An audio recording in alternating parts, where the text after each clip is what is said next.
This is done now. Okay, thank you. Right. Yeah. I think during the time there will be some people popping in and out all the time. So, and I will be the moderator for that session though. So if you wish to leave some comments, questions, concerns, whatever, or blessings, you can drop the message on the at the chat box, right? So, and we will address that after the seminar and talk, right? Thank you. Right. Basically, and I think it's going to be fine now. Shall we start? Right. Okay. At this moment, again, welcome. Right. Our friends and colleagues and our graduate students and many other graduate students from around the world back to the PhD seminar, right? Online version or to webinar as usual. At this moment, we are very proud to have our colleague from the University College London, Professor James McKinley, right, at the Institute of Education, right? He's a specialist in higher education, and research and EMI and things like that. Okay, so he's going to be talking about the present situation and realities of doing research, right, in applied linguistics, right? So with no further ado, guys, please welcome our Dr. James McKinley, please. Thank you, Matan. This is I'm really happy to be able to join you today and talk about this topic. This was actually the topic that really got me started on my digging deeply into research methods in applied linguistics. And I'm really happy that this is part of a kind of doctoral seminar and doctoral focus, that we've got doctoral students here as well as supervisors. Because the whole origin of the focus for today's talk is around the kind of difficulties, the stress and anxiety that doctoral students experienced, particularly in the early stages of getting into the work that they do, but it carries right on through. And I'm going to be sharing some of those personal stories about where all of this came from, as well as my own journey through that stressful process when I was a doctoral student, and how all of that played out. And the idea really, I think, is just to get everyone to understand that there's a lot that we don't always share about the difficulties, the realities of doing research in applied linguistics, that if we just shared them a bit more, I think there would be a lot, potentially a lot less stress for people to go through when they realize that they're not alone, and that a lot of these difficulties part of the process of becoming a researcher. For those of you with us who are experienced researchers, I'm really also interested in hearing your stories about what you've been through. And yeah, doctoral students as well. If you have any particular questions about how to handle particular aspects of your study that you're worried about, or maybe you have come across some particular dilemmas and you think, I feel like I don't know how to get around this, then please do raise those, because we can talk about them as a group, and I can share my insights and my ideas about ways that you might deal with them. But I guess what I want to say is, I think, as much as possible, since we do have the time for this session, I think it's perfectly okay for it to be more interactive. So yeah, if at any point as I'm talking about something that interests you and you want to raise your hand and we can address that point, please do go ahead and interrupt me. Just let me know, and then I can try to dig a little more deeply into it. I figured the other thing is, because we have this amount of time, depending on how it's going, so that you're not listening to me just talking. I will kind of check with you. I will throw some questions your way as well. So we'll try to make it a little more interactive. And I think, I'll make sure that we take a break in the middle of it as well. I realized in all my excitement this morning, I actually forgot to grab a coffee. So I think about halfway through, I may need to get a coffee just to keep myself going. All right, so I think I've got my slides ready. So is that share working? Yeah, okay, great. All right, so here's our picture perfect advertised image of University College London, the main quad building. Yeah, in case anybody is wondering, yeah, this is old for English universities, because of course Cambridge and Oxford were the only ones for a very, very, very long time. But University College London was the original London University from 1826, and they built this style, this kind of replica style of the classic building to really give it that wonderful institutional image. And I think in a lot of ways, this is what we're talking about, this kind of, I don't know, it's an image that we think we need to have when it comes to academia. There's something very, the lines are perfect, right? And we see the lighting is perfect. Everything has been touched up, in fact, to make it look even more perfect than it should. But is this the reality? Well, yeah, no, not exactly. I mean, I think the lines of the building are still pretty good. But yeah, when they present this image of University College London, and as you can see, it's the university's logo as well, this building, that there's an idea that, there's something very classic in its perfection. But what it doesn't show you are any of the truths or the realities of what really goes on in the institution, and particularly when we're looking at things, at the kind of research that often happens in applied linguistics research. Obviously, for the most part, what I'm going to be focusing on are the social aspects of applied linguistics research. There is a whole other area of research that's really interesting around the realities of dealing with quantitative data in applied linguistics, but I'm mainly going to be talking about qualitative, although we do have some paradigmatic discussions that we can have, I think, especially with the common occurrence of mixed methods research. We'll talk a little bit about what some of that means. And I can also share with you some of the more recent developments around some of the efforts that I've been making with one of my doctoral students around mixing paradigms, which, if we're talking about, the messiness of this kind of research, that's really getting messy. But hopefully it'll make some sense by the time we get to that point in the talk today. Okay, so one of the things I think is really important about establishing an understanding of the research that we do, and we're seeing this more and more as well in terms of the way that applied linguistics researchers identify themselves in the research they do. So for me, I am a social constructivist, and it's actually my most cited paper, as it turns out, in critical inquiry and language studies. I explain what this really meant for me and the kind of research that I did, and I presented it in a way that it offered a kind of framework that people could use.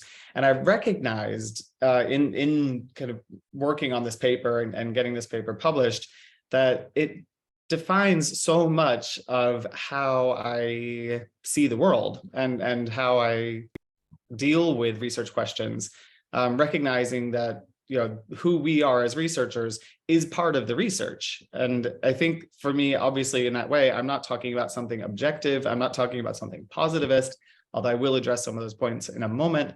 But for me, my philosophy is that human development is socially situated and knowledge is constructed through interaction with others.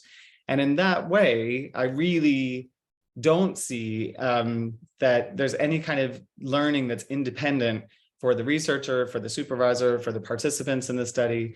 For a lot of applied linguistics research that doesn't have participants, right? We think about, where does this learning occur? Where does this learning happen? And it's in any interactions that are involved in the development of that research project.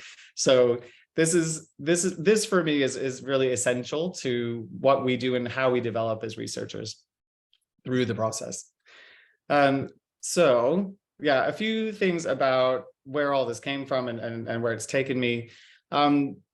So the first edited book on research methods in applied linguistics is called Doing Research in Applied Linguistics: Realities, Dilemmas, and Solutions. That's going to be the main focus for the talk today, because this was a book that I assembled, I co-edited it with my frequent collaborator, Professor Heath Rose at the University of Oxford. And this was a book that we actually developed in response to the sort of increasing reality of our doctoral students just kind of coming to, and not just doctoral students, postgraduate, undergraduate students coming to us and basically saying that they just don't see how they will ever be able to produce research like the research they read. And so much of the advice that we were giving them as their tutors, as their supervisors, were, when they would say things like, oh, but how do I write like that? And how do I report my research in the way that I see it? And, the advice was often, well, just keep reading, right? And the more that you read, the more you'll see how it's done, and you'll familiarize yourself with the genre of reporting on the research in this area and the kinds of research that they do, and you'll see the methods.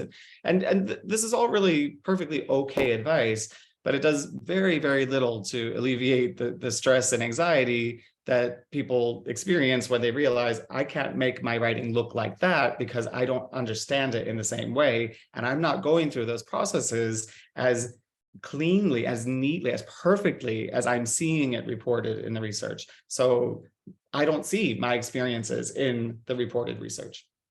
So based on that whole reality, Heath and I had come up with this idea of inviting scholars across the field of applied linguistics, the broad field, to share with us their stories, their similar stories. And it was kind of amazing at just how many different stories there were out there. So I'm going to kind of talk you through some of those different ones later on in this session, so that you can kind of think about, where do you see some of your own experiences aligning with some of the ones that appear in that book.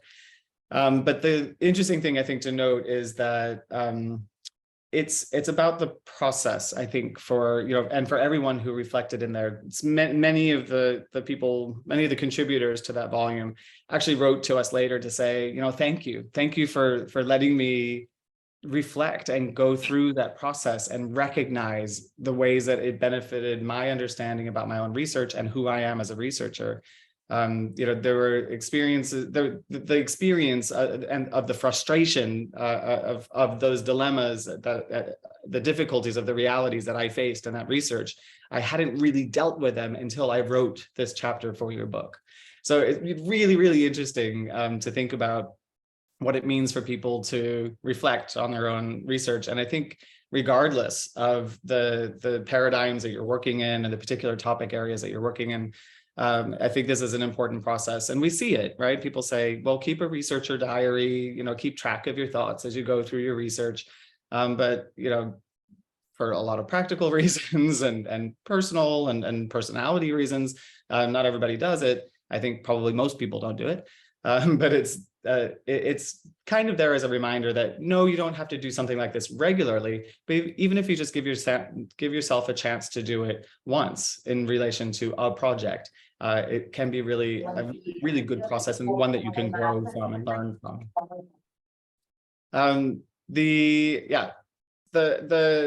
There are a couple of books that I wanted also to highlight that I contributed chapters to. I think this is particularly helpful for master's students, but the books on the bottom of the screen, the first one is Qualitative Topics in English Language Teaching, and that was edited by Gary Barkosen in 2019. And it is like the book next to it, which was edited by Hassan Mohabi and Christine Kuhn, Research Questions in Language Education and Applied Linguistics, which came out very late in 2021, start of 2022, so just a little over a year ago. That one has hundreds of chapters, over 400 chapters on the kind of reasoning and supporting ideas for particular topic areas and the research questions linked to them. So both of these books have this kind of some ideas behind a rationale for particular research questions, and it gives people an idea of the types of research questions I think that people that they could consider or could address in response to these different topic areas. So obviously the one in 2019 is more focused specifically on qualitative research topics in English teacher education. It's a much smaller book, but more broadly, right? The more recent book, Research Questions in Language Education and Applied Linguistics. So yeah, so I have a chapter in both of those. I recommend both of those. And there are more and more books coming out with lists of research questions, helpful research questions, ways to focus on particular research topics. Okay, so getting back to the books across the top. So Data Collection, Research Methods in Applied Linguistics was a book that I co-authored with Heath Rose and Jessica Briggs-Baffojean, also at the University of Oxford, with Bloomsbury in 2020. And it's a 12-chapter book that was designed to address the way that research methods books didn't specifically focus on data collection methods. So I am going to highlight kind of why it's important to think about that difference in just a bit. But it's one of those points to where, again, like that first book, we often miss the opportunities for methodological contributions based on the assumption that there are established ways of doing research, right? That these methods already exist, these methodological frameworks already exist, and we don't necessarily challenge them or recognize the contributions that they're making as we use them, because we don't necessarily think through the processes in a way that we have maybe potentially used these methodologies in slightly different ways. So it's this recognition that there are methodological contributions that we're making, even when we're using fairly well established and the most common or most popular research methods out there.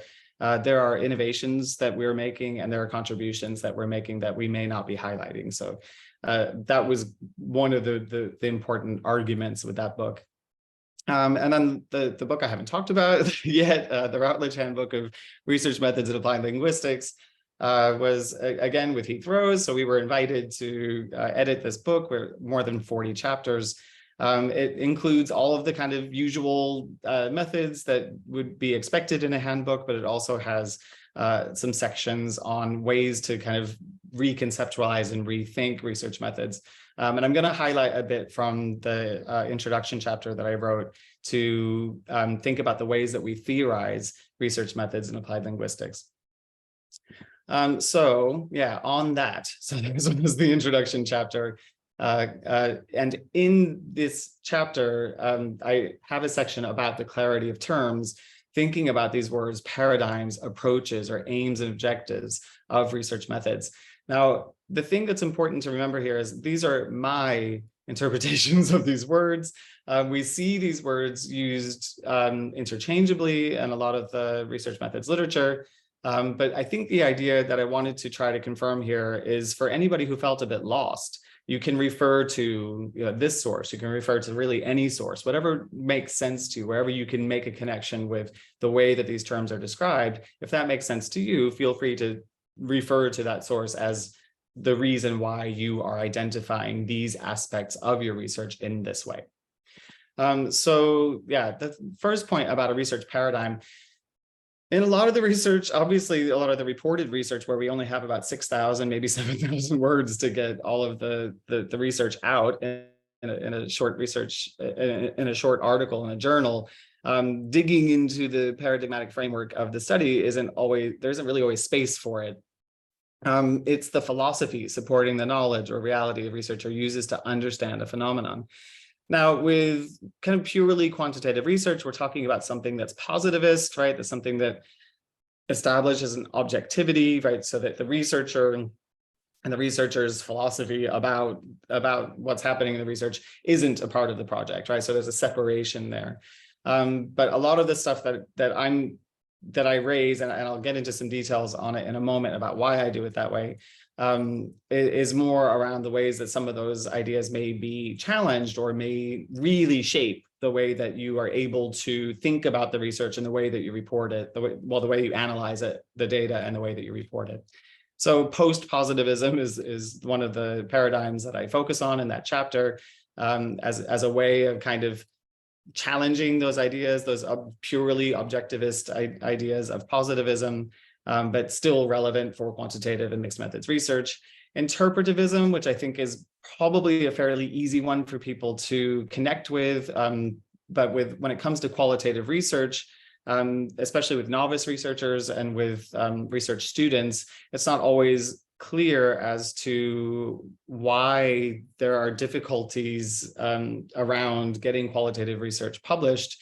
And it keeps coming back to this idea that we just don't know what goes on in a qualitative researcher's mind.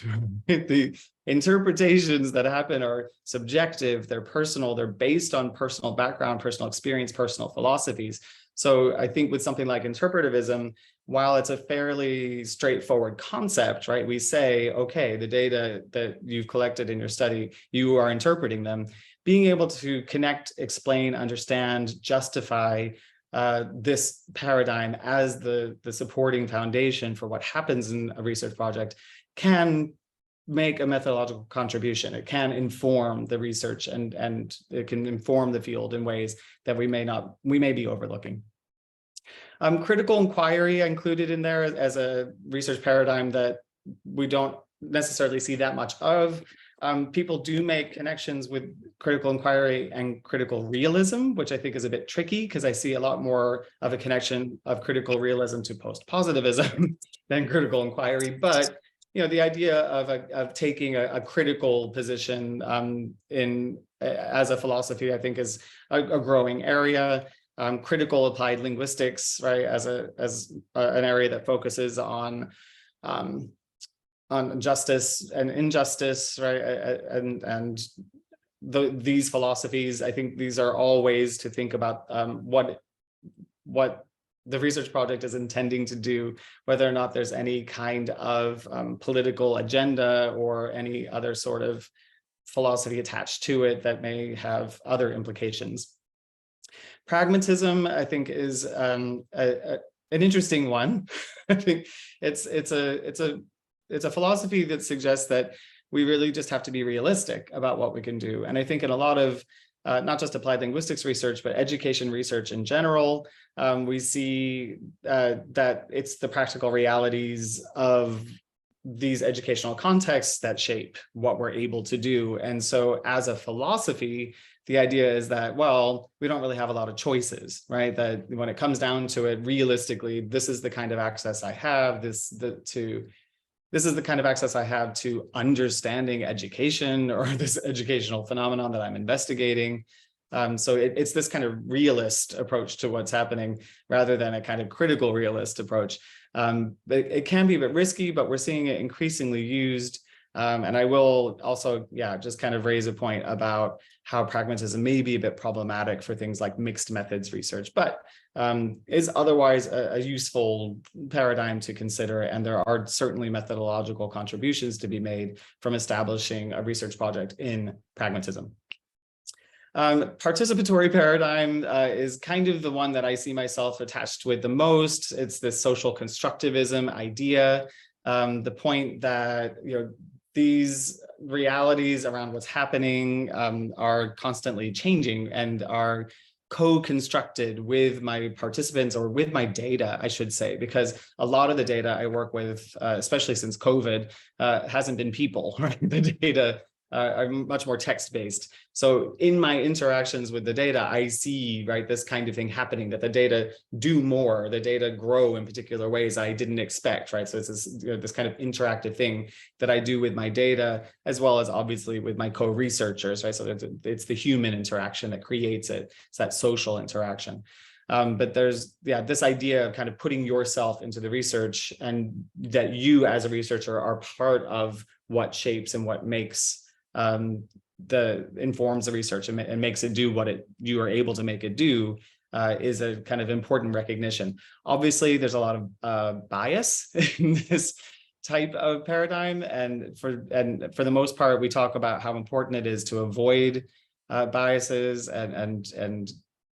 but in social constructivism and in a participatory paradigm, you ultimately embrace your biases, and I'll explain a little bit about how I did that and how it made sense for me when I dig into the details of my own experience with my doctoral research. Okay, so paradigms, and I'm going to go into a little more detail on that on the next slide. But just before I do, a couple of points about these other terms. Approach is a funny one because it gets used in all kinds of ways, and it generally refers to conducting research that incorporates design and methods. What that ultimately ends up meaning is that people will describe the approach of their research as kind of qualitative or quantitative or mixed methods, and it doesn't really go much further than that. There are other ways, though, of thinking about the approach that are used if it's linked, I think, if it's linked particularly to the paradigm. So if you can show in what ways this research paradigm, right, allows for this design of my research to fit in, then there's much more happening there. I think that the simple qualitative, quantitative, mixed methods differentiation of approaches to research are very useful. I mean, this is the way that we talk about it in the literature most of the time. But at the same time, it's problematic when it comes to the last point. Oh, get my slides working there. Oh no, okay, it's not there.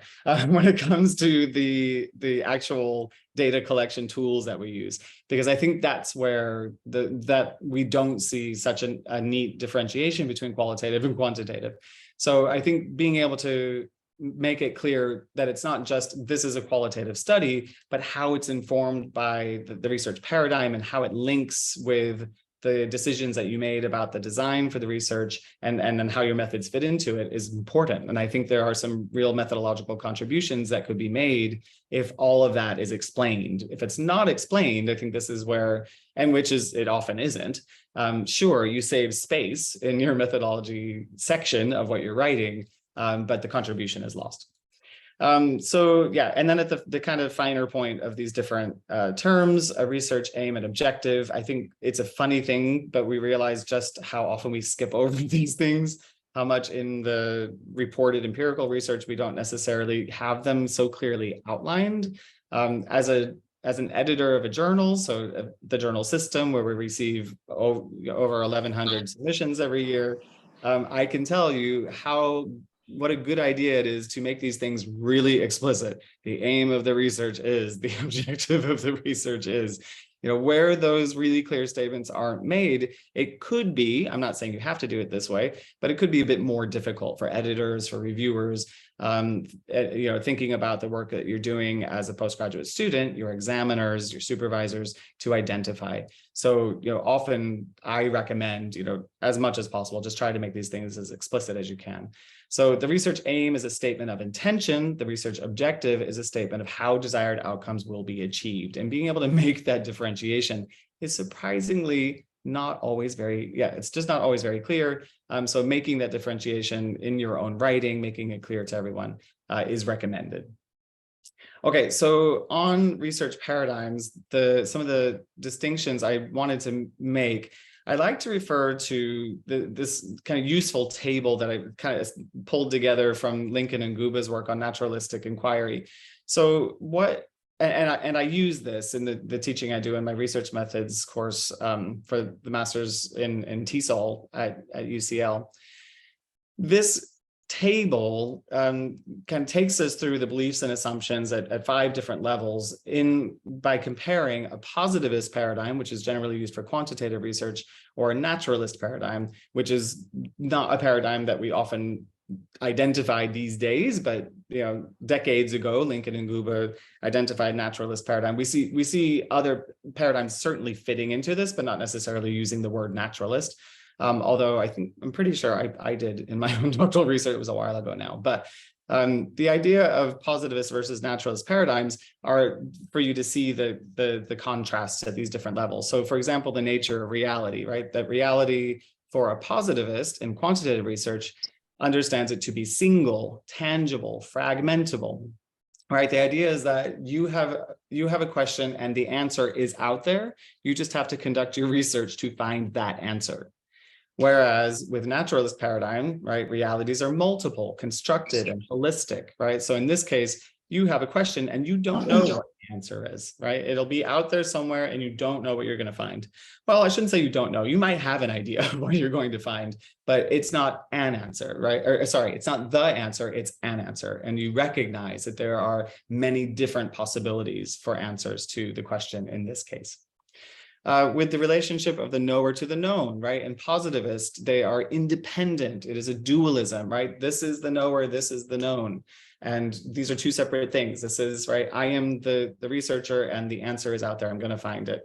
With naturalists, they are interactive and inseparable, right? You don't have one without the other, right? So there is no knowing without the knower and the known interacting with each other. The possibility of generalization. Obviously, I'm not talking about generalizing the results, but just being able to make generalizations in a positivist paradigm.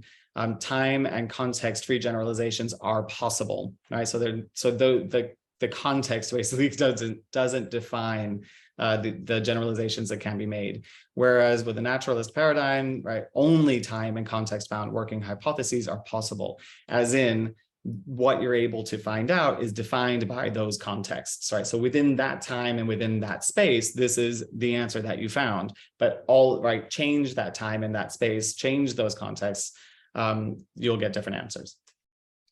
The possibility of causal linkages. So with positivist paradigm, there's the idea that there are real causes. So that a cause-effect research design fits well with this. It's temporally precedent to or simultaneous with their effects, right? So we recognize this kind of cause effect. Now, there are big questions around causality. So I realize that this is a very simple way of explaining it. If people do have questions or comments about that particular point that you want to raise, we can definitely discuss it. But I think it is good just as a kind of general understanding about causal linkages that, when we talk about cause effect, we fit that into this kind of positive paradigm fairly neatly. Whereas in a naturalist paradigm, we recognize that, entities are in a state of mutual simultaneous shaping. It's impossible to distinguish causes and effects, right? So there's this idea that there's no direct causality in this way, right? That we have to acknowledge that anything, right, any one thing could be informing the other. We don't always necessarily know where one starts and the next one begins or next one finishes. So, right, so recognizing that kind of ongoing interactivity is just all part of the process. And at last level, the roles of values with positivist paradigm, inquiry is value-free, right? So it's the objective, versus naturalist paradigm, inquiry is value-bound. So that subjectivity defines what you're able to say about your data. All right, so that's a quick run through of a lot of philosophical concepts. But I think it's really helpful to think about where you fit into these, what it means about your own philosophies about the research that you're conducting. And I think in particular, it helps to clarify what you're doing when it comes to things like mixed methods, which so many of us are using these days, if it's informed from a more positivist or more naturalist paradigm. Okay, so referring to this other book on data collection research methods, the way that this discussion kind of fed into these ideas about making the distinction of terms, we made this we wanted to make this clear that there were methodological contributions that could be made if we are clear about how the design provides a methodological framework of the research. So highlighting designs such as naturalistic or field research, case study research, action research, document research as designs versus the data collection tools that we might use in connection with those designs. Such as interviews, focus groups, surveys, journals or diaries, introspective tasks. And there are different chapters on each of those in that book, as well as other data collection methods. But we talked about them in connection with research designs rather than with a simplified concept of an approach, such as qualitative or quantitative. So another way to think about how to tie together our paradigms or paradigmatic underpinning of the research we do and the methodological decisions we make and how we can make methodological contributions by being really clear about them. The opening chapter of the Routledge Handbook was from Emma Marsden on methodological transparency and its consequences for the quality and scope of research. And then the thing about methodological transparency essentially is this idea, sorry, I'm kind of skipping through things. It's in the middle of the slide here, making the research process fully transparent so that reviewers and readers can understand exactly what the researchers did to elicit, analyze, and understand their data. Now, with straightforward quantitative research, that is what is expected. Historically, with applied linguistics research, when it was kind of early days of an established field, it had to carve itself out of the scientific research that really was quantitative. So the majority of the research that was published in applied linguistics was quantitative, right? It had everything to do with the fact that it followed these systematic methodological constructions that any reader could follow, and so it made sense.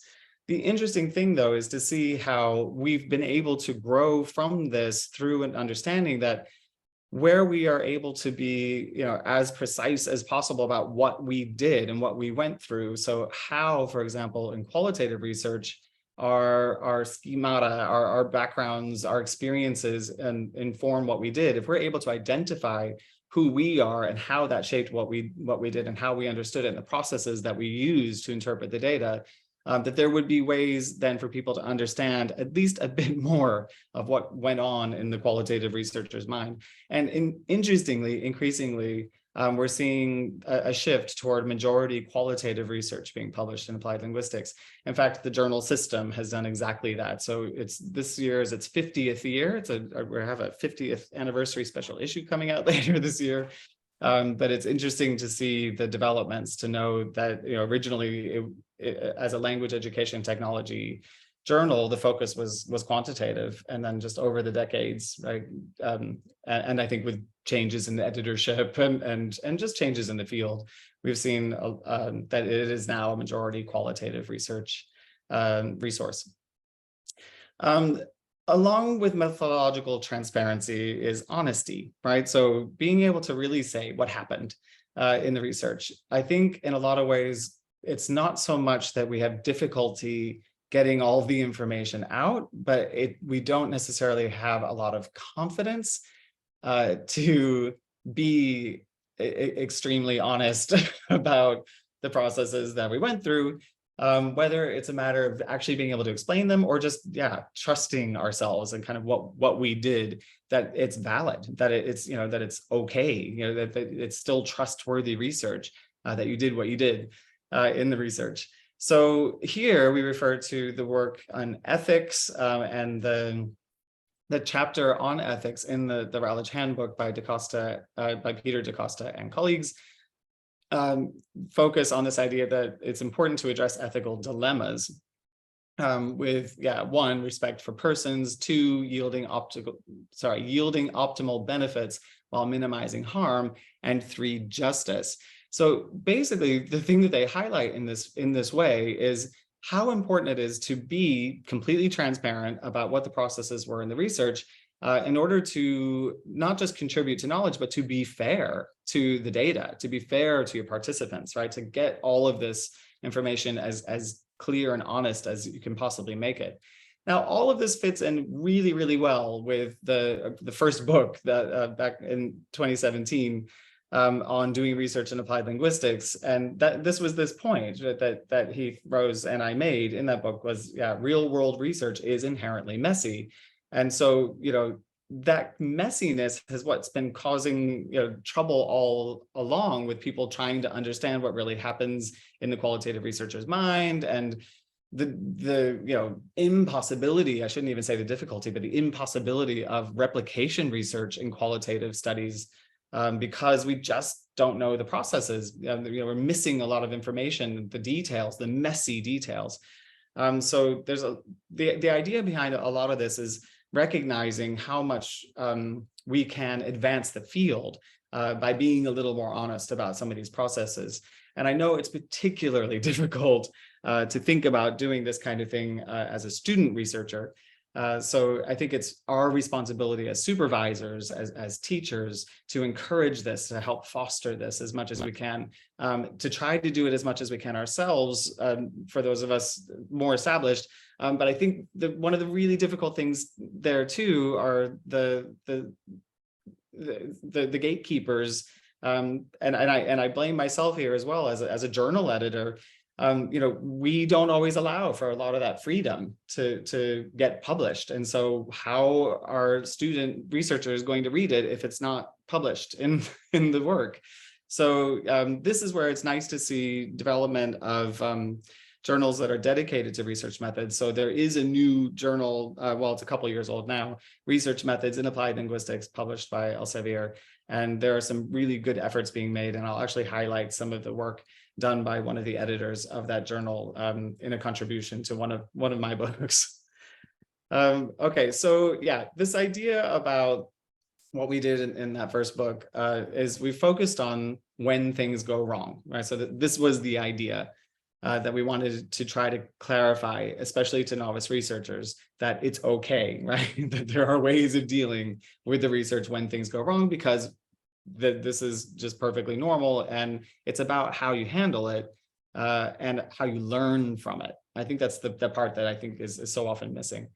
So things can go wrong when the researcher has not explored existing research thoroughly. So there may have been approaches to research in the area that dealt with particular problems that you missed. And so then when you conducted your research, you made exactly the same mistake, or discovered that you kind of fell into that same pitfall or that same category of problematic research related to that topic.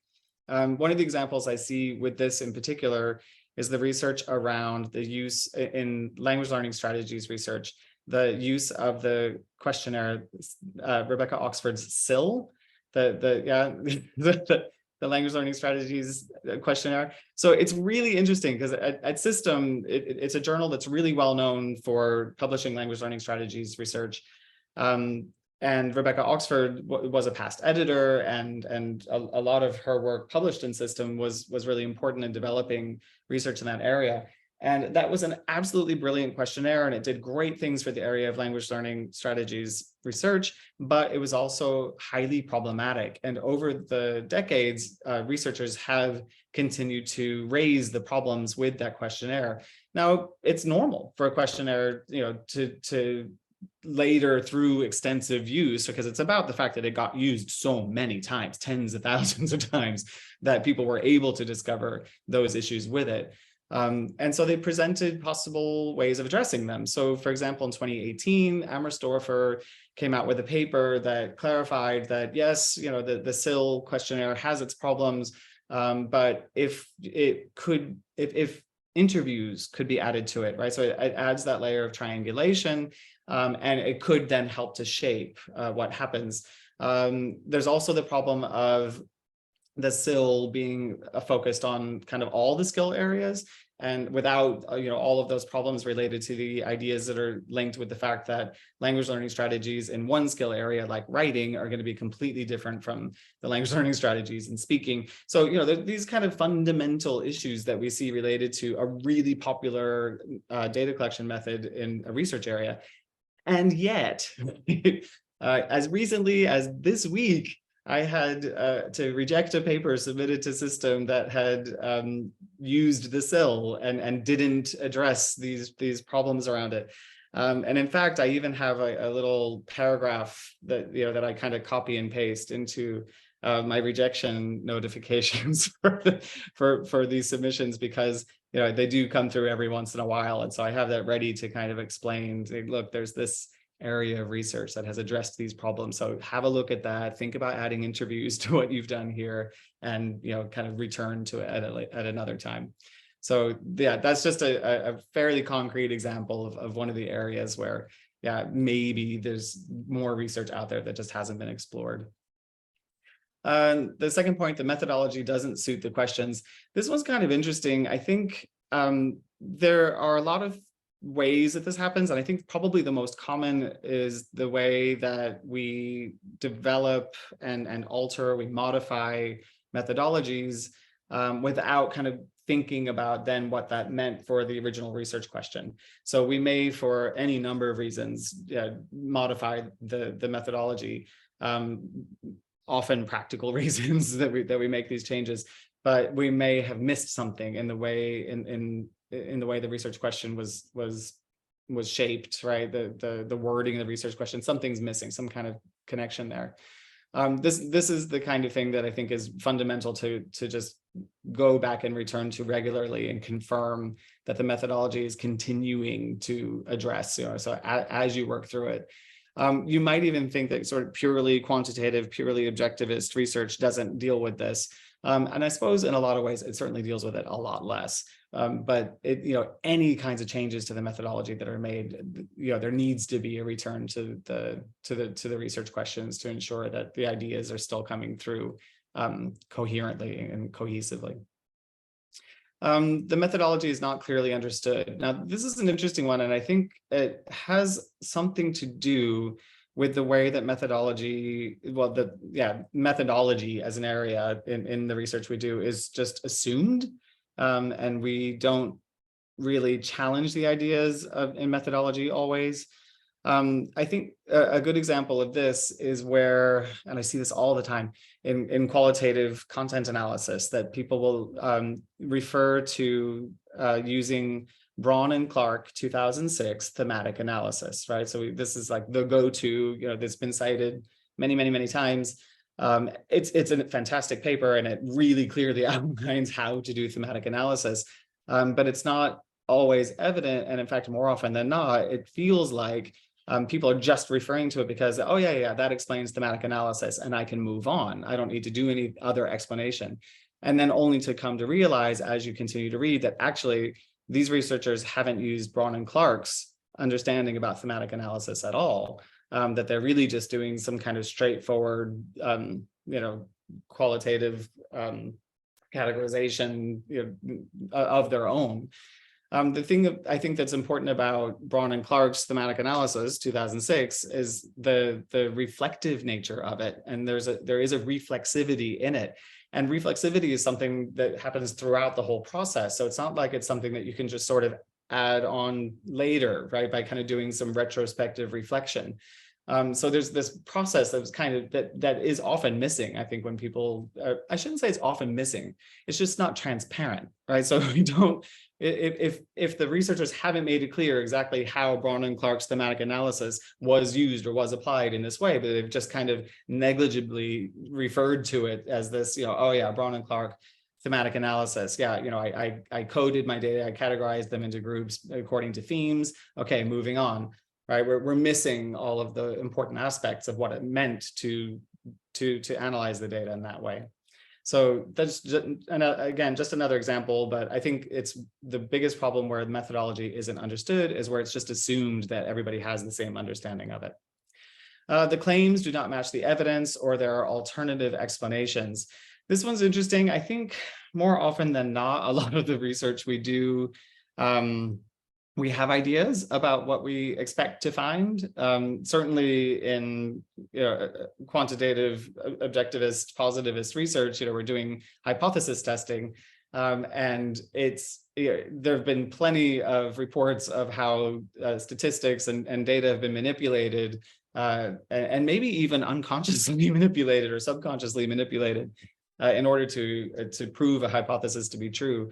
In qualitative research, it's tricky, I mean, you have ideas about what you might expect to find, and I think people do have particular agendas, right? So you have something that you hope that you find, and so you conduct the research, and then you find a way to make the data support it.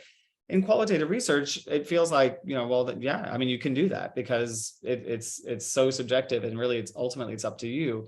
The problem is when the data just really aren't there, right? And so as much as you can argue for it, what we ultimately see is that people are just skipping a lot of steps, that they're sort of saying, okay, well, here was my research question, and I asked this question to see what I could find out. I collected the data, and then it just skips right to, and then here's my argument. And it's not, right, it's not built on the fact that I asked this question, I found these data, and then I used these data to build this argument. And it's more like, oh, so there was the argument all along. And in fact, often the comment on that kind of research is, did you even need the data to make this argument? Because we don't see a clear link. It seems like you had this argument all along. So, this is something that's surprisingly common. And so it's something that I think really is unintentional. I don't think people expected that they would present their work in such a way that you could take the data out and still have the argument. So you'd want to really check to see what you're building your argument on, right? So what is the findings of this study? How reliant are they on the fact that these were the data you found? Would it have been any different if you had found different data? I think that's really the question. The claims are too strong for the evidence. Again, this is one where, yeah, you have that agenda, you have that argument. And so even if you don't quite get there, you'll just go ahead and make the claim anyway and say, well, these teachers said that this kind of thing happened and they went through these experiences. Therefore, we need to have mandatory professional development training for all the teachers on this particular issue because what we found in our questionnaire data of 700 teachers was that they had this, and you kind of think, yeah, skipping a lot of steps. So you just really want to ensure that you're being realistic, I guess, and truthful about just how much you can really say from the data that you have. I think also being able to point to the need for further research to be able to make particular arguments. We don't get enough of it. I think people are afraid to say that. I think they feel like, oh, if I say that, that's acknowledging that my study was incomplete in some way. But if what you're able to show is that actually I've been able to make this a point from the data that I have, as that I've been able to lay a foundation for the need for this further research to achieve, right, the kind of claim that that people should be able to make if they could just get that next step. And people will refer, right, to your research. They'll cite that research. They'll say, hey, this point was made in this kind of, at this level of research, and the data that were produced here. How can I then build on that? As student researchers, I think this is part of that process where you feel like, I have my statement of my research problem, and my study is meant to solve that problem. Don't think like that. You don't have to find the solutions. You just have to show us that you can do research. All right. So if you have your statement of the problem and you show that you have done something to address that problem, right? Not solve the problem, but address that problem. That is all you need to do. All right. From there, make the statements about where you see this research going, where you see it going further. That's all part of the process that we're looking for from you as a developing researcher, that, there's a trajectory here, right? There's a future for this researcher. This researcher sees a really interesting and potentially rich area of research, has laid out a potentially valuable research agenda for themselves, by providing this useful and well argued foundation for, as a launch point for future research.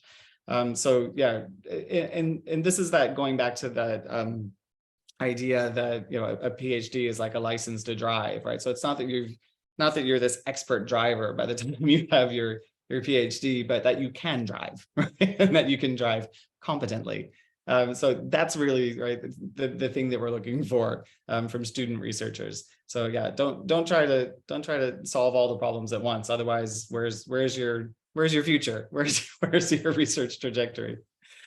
Okay, and then this final point, the presentation does not facilitate understanding, is an interesting one. I think one of the reasons why we highlight it, why I wanted to highlight it in this way, and the way that we highlight it in the book, is the point that, as much as we are arguing for how important it is to break away from all of these kind of standards and norms that you see in the research by challenging the kind of sanitized and idealized versions of research, there are still expectations about presentation, right? There are still certain standards about structure and organization of ideas that are necessary. I generally tell student writers and student researchers that, absolutely you can be creative as long as you explain and justify the decisions that you make about the way that you're presenting the research, you're fine. But basically, within reason, you can't go completely wild, even if you're very careful about explaining all of these steps along the way. You don't want to be losing readers, who may be confused simply by deciding to be a little too creative. Think about what actually contributes, right? And think about, in what ways doing something a little different makes a contribution, and acknowledge it, right? Acknowledge that this isn't the standard. This isn't what we usually do in this area, but here's what I've done, and this is the reason why. All right, so yeah, things can go wrong when any of these things are successfully addressed. So what can you do? The recommendation basically is reflect, right? Kind of really dig into, think about what are the processes and how can I address them? How can I learn from these and develop as a researcher, and include the full process in the write-up, right? Really go through and explain, well, what were the changes that had to be made in order to address these things that went wrong in the process of my research. So what I like to do when I refer to this whole process is use as a metaphor these cooking shows, where what they do in the cooking shows is in front of the camera, on their kitchen counter, they have all of the ingredients prepared and in exactly the amounts that they need, all laid out in little dishes in front of them. And they talk the audience through all of the different ingredients and how to prepare them. And it's all looks beautiful in front of them, just all these ingredients. But you don't see them actually put all of the ingredients together into the whole process, right? Into that full dish and cook it, right? I mean, it's a cooking show. They don't have the time for this. So they just show you, well, this is what's involved in the preparation.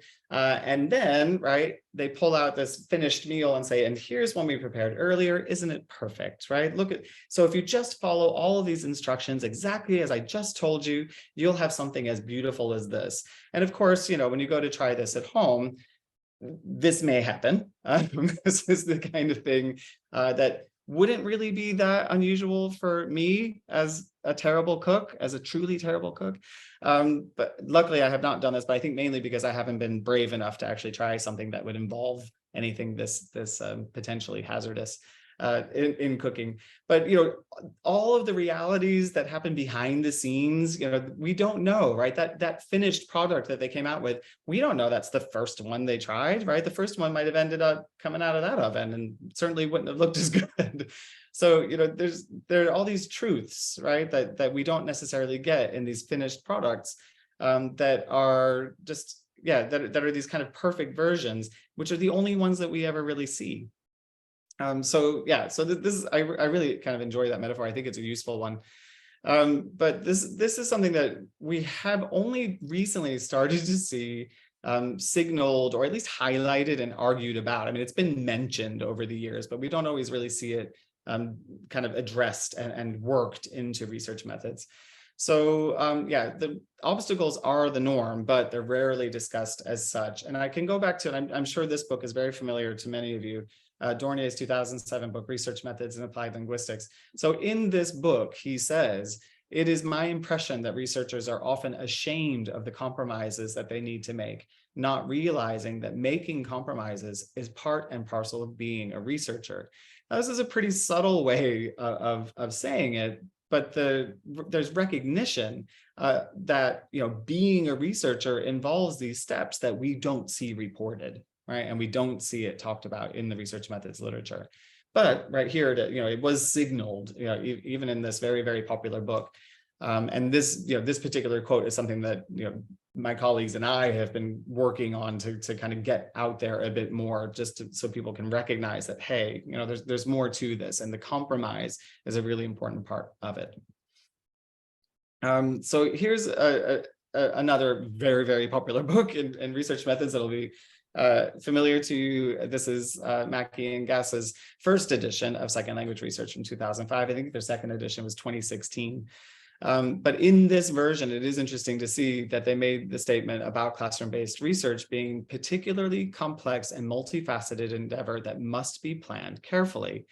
Now, this was a fairly typical statement for people to make, right? And it's an important one, right? To say, look, research methods are processes, and you have to plan, right? You really have to get everything together and prepared as much as possible. I think one of the problems with this, though, is it didn't follow up with, recognizing that planning carefully doesn't mean that everything is going to follow the plan. And that's the part that, we wanted to try to highlight with that first book.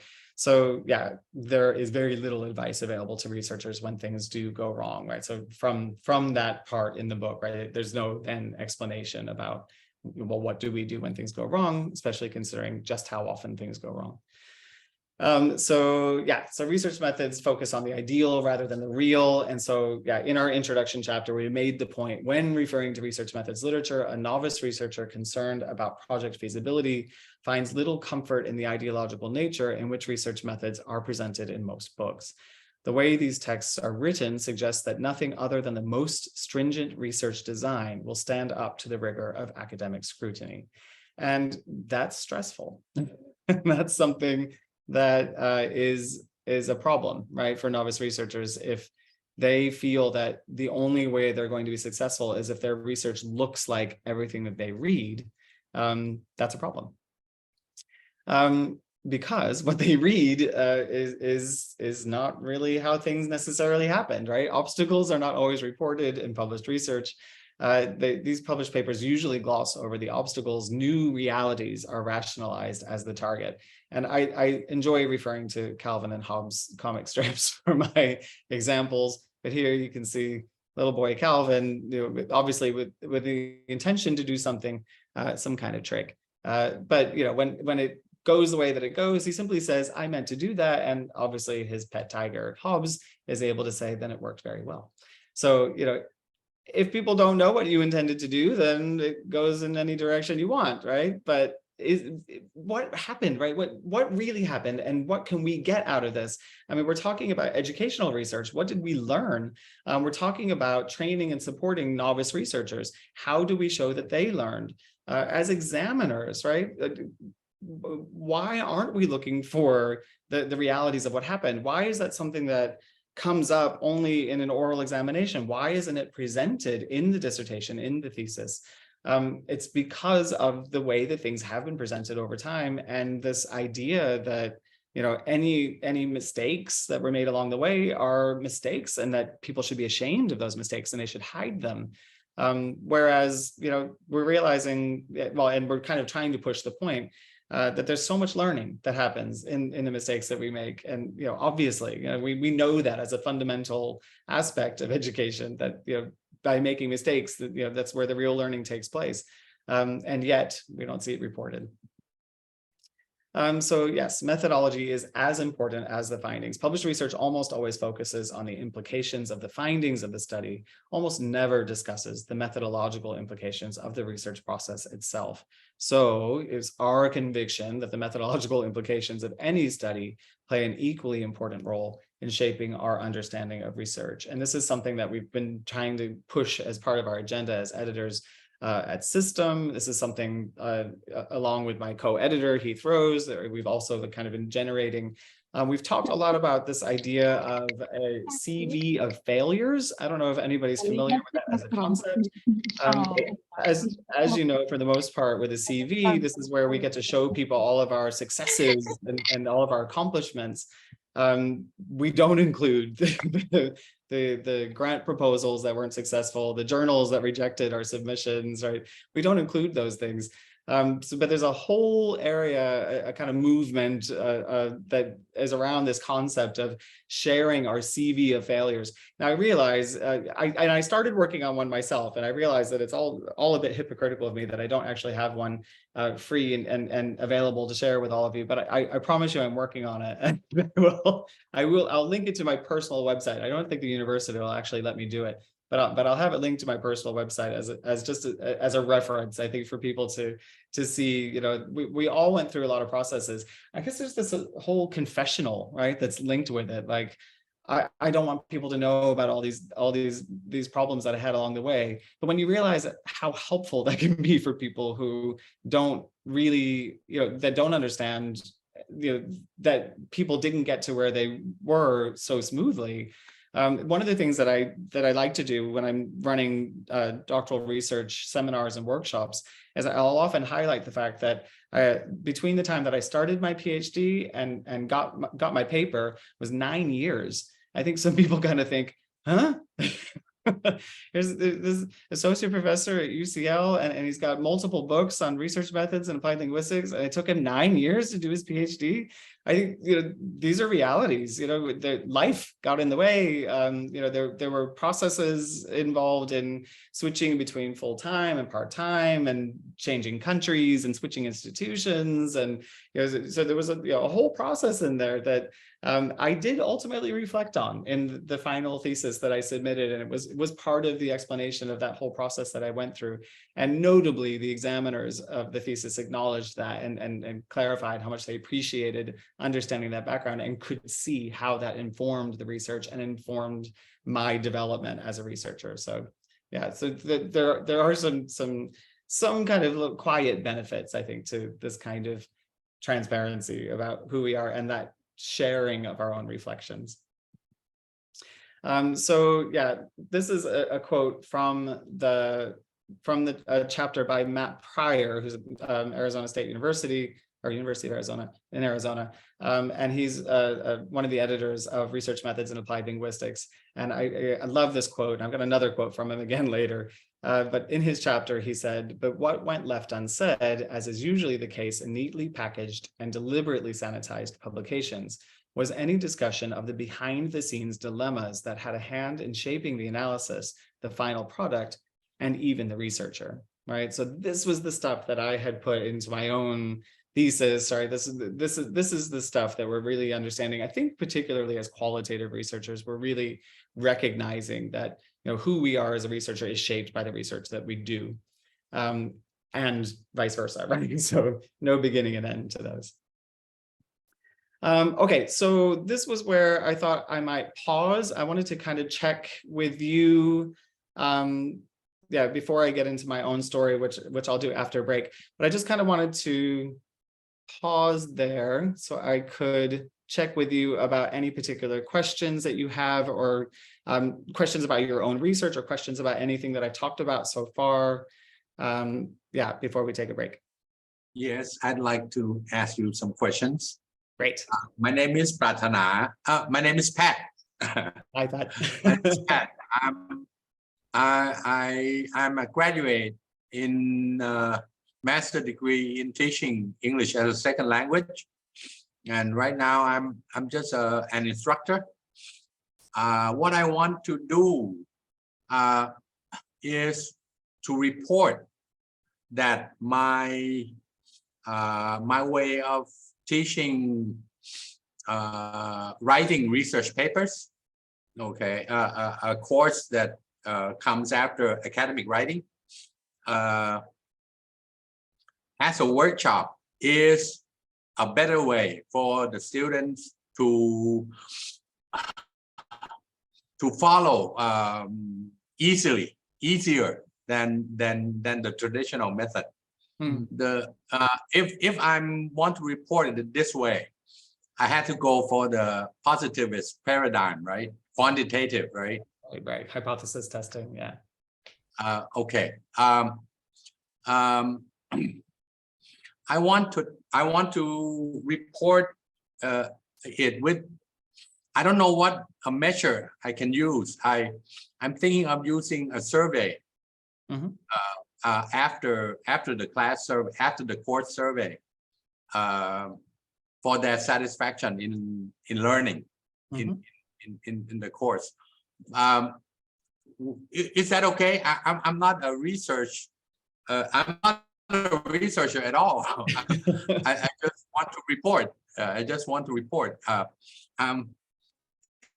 And I just want to report my method. That's all I want. But it seems like I have to go through. I have to read more about research methodology, the books that you've recommended. Yeah, and data collection method and other stuff. But it's possible, right? It is absolutely possible. Yeah, Pat, no, thank you. I think this is the thing about practitioner research, you know, that this is something that you experienced as an instructor, right? This is, so you have this understanding about what you're doing in this course and the content of what you're delivering in this course. You know, it's your understanding that by providing it in this way, the students will be able to benefit from it and produce something, more successful. I think, you know, in a lot of ways, what I'm hearing is something that fits the description of action research and action research design. So, you know, I think the whole thing for you to, in terms of digging into this, oh, and I should say, I'm really happy to hear that the motivation for you to put this together is that you want to share this. I think that was exactly how my first publications got started, when I realized that I didn't want to just publish to get published. Because when I was trying to do that, I wasn't getting published. But when I wanted to publish for the purposes of sharing particular insights that I thought would be valuable for other practitioners, other practitioner researchers, that's when I started to get published. So I think this is exactly the right kind of motivation. As an action research study, I think the important part is starting with that statement of the problem, right? So you identify, what is the particular problem that you were addressing by introducing this approach to writing? And so the first thing you do is make that problem and then research around that problem, right? So you can see, okay, well, this is the problem that I identified in my own practice. The research around this problem says these things, okay? And if you can find other action research that's been conducted on it, even better, right? Where you don't find action research conducted on it, that's totally fine. Because the idea is based on that problem and based on what the research around that problem that has been published says, that's how I then can position what I introduced, my intervention, to address that problem in my class with my students, right? So I brought all of that in, and then that's how it fits in response to what the literature says. And then, yeah, at the end, it's the data collection about what the students understood about the problem that you were addressing and how your intervention addressed that problem. And in so many ways, a really kind of straightforward evaluate or a collection of their perspectives on it, right? Their attitudes, their views of the intervention that you introduced would be valuable data, right? That would be informative for other action researchers, for other researcher practitioners. And you can do that with a survey, absolutely. I think that's the kind of thing that if you are working with a specific group of learners, I think I would probably take advantage of your access to them by doing interviews potentially, or focus groups can also be good, depending on the number of students you're working with, to kind of group them together, especially on a topic like this, because they all went through the same intervention. So they'd be able to talk about their experiences, with the materials that you used in the course and how they felt that it informed their own writing practices. So yeah. I'll go with focus group. Thank you. Focus group. Yeah, absolutely. So in that case, the only chapters you need to read are the ones on focus groups. So there's a fantastic chapter by Nicola Galloway in the Routledge Handbook of Research Methods in Applied Linguistics, specifically dedicated to focus groups. And in the data collection book that I wrote with Rose and Briggs Befo-Jean, we have a chapter on focus groups. So you can see those two chapters. Okay, and I'll learn more about action research. I'll hit the literature. Yeah. And yeah, really good chapter on action research as well in the Routledge Handbook. Yeah. So you can check that one out too. Yeah, as the design. Yeah. Thank you very much, Dr. McKinley. You've answered all my questions. Excellent. Thank you. Right. And more. Hey, anytime. Right. So we'll keep some questions after the presentation later. So shall we have a bit of short break for for our speaker to have some coffee, Right. So Yes, coffee time. So we'll come back for about 11 o'clock, maybe 11 o'clock, about 14 minutes, and we'll resume the session after this break though. Thank you so much, everyone. Thank you. All right, see you at 11. Okay.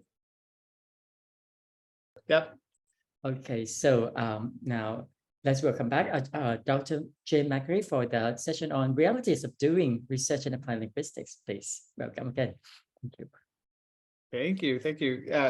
Is my screen sharing okay? Yep. Okay. So yeah, thank you. Little break was good. I'm still sipping my coffee, so I failed to get that done in time, but I'll continue to make sure I get to it before it gets too cold. So yeah, please do use the chat at any time. Also feel free to unmute your microphone if that's an option. I'm not sure about the settings, but just let me know if you have questions at any time. We can stop, because what I'm going to dig into now to start this second half for the session is just reflect with you on what I went through as a novice researcher when I was doing my doctoral research, and how that all kind of played out I did already mention a couple of things about the early publications that I had, so I'm going to reflect on a bit of that as well, and how that worked, and the process involved, but also how it kind of paid off, right? So how it informed my research now, and how I learned from it, how I understand myself as a researcher from those experiences. So yeah, the reality for me, so I mentioned once already that my doctoral research from beginning to end was 9 years. That there was a move of country, there's a move of institution. In fact, a year and a half of that, I wasn't working on the doctoral project at all. So the story for me with planning the research. So I had initially planned to conduct my research in Australia. So I was working at the University of Sydney, teaching in a couple of different departments there. And I had started my PhD there under the supervision of Brian Paltridge. And I was focusing on writing. So in my experience of working in the university's writing center and in their ESL department as well, I noticed that one of the big areas for some of the students in particular that they just really struggled with the most was in the English for academic purposes side of things, was understanding the conventions of academic writing that was expected of them for their studies, whether it was undergraduate or postgraduate studies. I think in particular, what interested me at the time was I had moved to Australia from Japan, where I had been teaching English conversation for a few years, and had a really good time doing it. But basically, I had a lot of questions about how English language education worked and didn't have the answers. So I went to Sydney initially to do my master's and started teaching there through that process, and then started my PhD there as well. So in the idea for that project, I was planning to collect data from Japanese students in Australia so that I could understand the background, because I had an idea about their background already, having taught in Japan for 3 years. But to understand what that process was for them to bring the skills that they learned in their studies in Japan to their studies at the University of Sydney.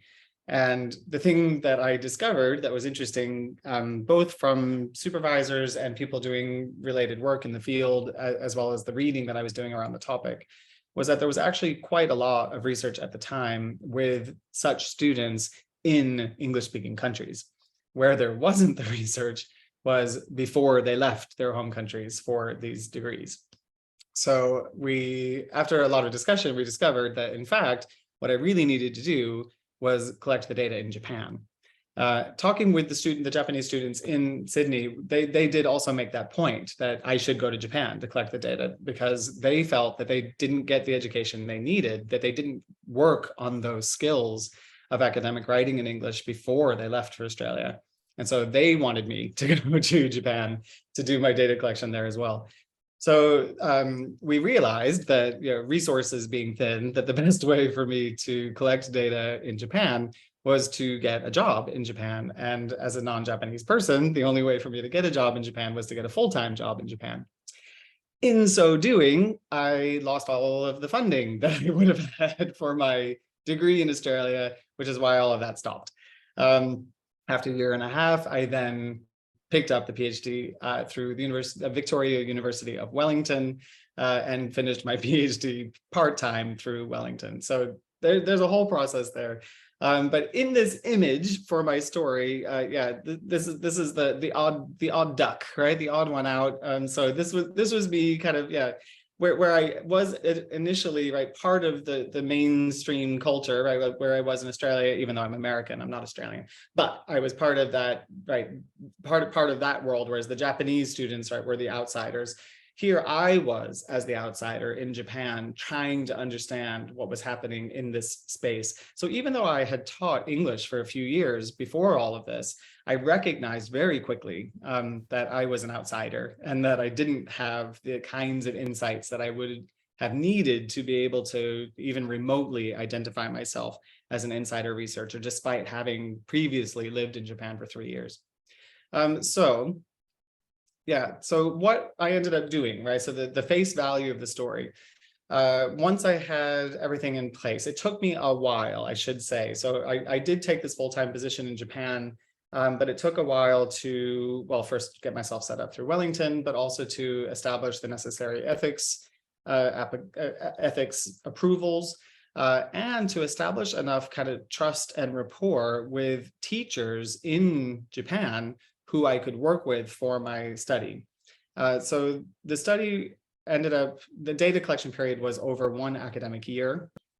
I was able to, in the end, work with 16 learners. I started with more, but some participant attrition. I ended up with 16 of English, and I was looking specifically at their learning of English academic writing. The data collection process involved monthly observations and interviews and analysis of students' written texts. So those monthly, the observations were in the classes and the interviews were with those 16 students and their 4 teachers every month. And the analysis of the written texts happened kind of throughout the process, but the majority of it was toward the end of the year. What I ended up with in the end, finally, was a doctoral dissertation, which was good. I got there. And out of that as well, 4 published articles, but you'll see, right, this kind of funny, break. So I had a couple, I did have a paper come out shortly after finishing the PhD in 2013.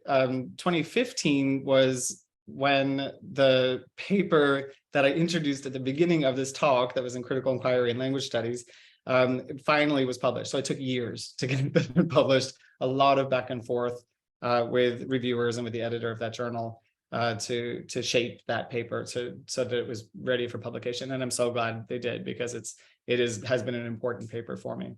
But then another gap before more papers came out in 2017 and 2018. Finally, 2018 was the last paper from this study that, I got my PhD in 2012. I submitted the whole thesis in 2011. So you can see that, sometimes the process takes a while. As long as the data themselves aren't completely outdated, then it's okay. But it was definitely getting on a bit in terms of recognizing how the data collected at that time matched arguments that I was able to make at the time of publication. But these were kind of the established journal publications that I had. The early journal publications that I had were years before this, but they were the ones that were directly related to the recognition that what I wanted to do was share what I was doing as a teacher. So I did have a couple of early publications in 2005 and 2006 that were basically like a kind of pilot study. It was the original study that I had been working on when I started my PhD in 2003. There's a whole process to all of this, but related to also being able to publish, which I think is an important thing to think about, especially these days for doctoral researchers, where there's an expectation of having publications by the time you finish. Okay, so with that understanding of the background, I mentioned this point about me being an outsider. That was just one of my positions, and it was just one of the positional obstacles that I was dealing with in my research. So yes, I was an outsider, but I was also a teacher. I mean, that was my access to this space, was I was a teacher, and the teachers who were helping me with this project were colleagues, right? And then their students, right, were the student participants in my study. So the students also understood that I was a teacher, and they saw me as an evaluator, right? They knew that the work that they were sharing with me and the way that they talked about their work, that I was coming at this as a researcher, but that with my identity as a teacher, they couldn't help but see it, right, that way. And it was part of the reason why they decided to join the study, because they knew they would be able to spend this extra time with a teacher to be able to talk about their writing and to go into more depth and reflection about their writing and their experiences of learning how to write. So I had all of these identities. I should also say that a couple of the teachers also decided to join the project with this idea that I would serve as a kind of evaluator. So they were looking for feedback from me in terms of their delivery. Which was not part of the project at all, but it was all part of my an understanding and agreement for participation. So these were all things that I established to make this project work, but it's not everything that I was able necessarily to report. But one of the things that I did report and ended up being a pretty important thing for me was this position as an outsider. And that was the chapter in the Doing Research in Applied Linguistics, Realities, Dilemmas, and Solutions. So that my chapter is about my position as an outsider and what that meant for me as a researcher and how I dealt with this particular obstacle. So going into a little more detail about that, Yeah, so the planning stage for this, so I say 2005 because that was kind of when the pilot study was in place, finishing. Yeah. So the original plan, right, was a study of learning to become an academic writer in EFL based on previous work in second language writer identity. So I've kind of got some initial framework set up, and I want to see how, by working with some writers, I can match this up with the frameworks around second language writer identity. This was going to be okay for me in Australia, kind of prior to this time. But in 2005, I left Australia for Japan and was in this place to do this work. And I recognized that everything had changed, right? The context had changed, and therefore I had a problem, which was cultural influence, the cultural influence that I brought with me and my biases. So from the literature, I knew that I had a couple of options. One was situated qualitative research, which I'll explain, and then the other was to establish objectivity. So this was my understanding about what I was able to do based on my reading. Now, the thing about these options was I needed to kind of lay them out and think about pros and cons about them. So for situated qualitative analysis, the benefit of taking this approach is it allows me to understand the situation from the student's point of view. All right, and this is something that Atkinson clarified in 2005. So it was something fresh and new for me to confirm. And I thought, okay, great. However, the con of this idea of a situated qualitative analysis is, how is it possible for me to understand a cultural scene that is not my own? Right. So although I had lived in Japan for a few years, I'm not Japanese. And I wasn't able to understand what these students were experiencing and what they were going through, coming from not just a Japanese language background, but a Japanese cultural background as well. And in that way, I wasn't able to connect with the student's point of view, right? I could ask them about their point of view, but I couldn't understand the situation from their point of view. So that was a really important thing about situated qualitative analysis as far as my project went, that it just didn't match up. So I looked at this idea in the literature of establishing objectivity. And in this idea, this is where you remove yourself from prior knowledge and prejudices, right? So you say to yourself, okay, all of these influences and biases, I'm going to ignore those, right? I'm just going to open myself up to the possibilities and see how it goes. Well, we have to think about this realistically, right? So the con of establishing objectivity for a project like this was that it was never really going to be possible, right? Our own life experiences always affect our understanding of what we observe. Now, these cons were not something I came up with myself. These were things that I was able to find in the literature, right? So I looked at all this and I thought, okay, I see there are pros and cons of these two different approaches, which kind of appear to be the only approaches that I have.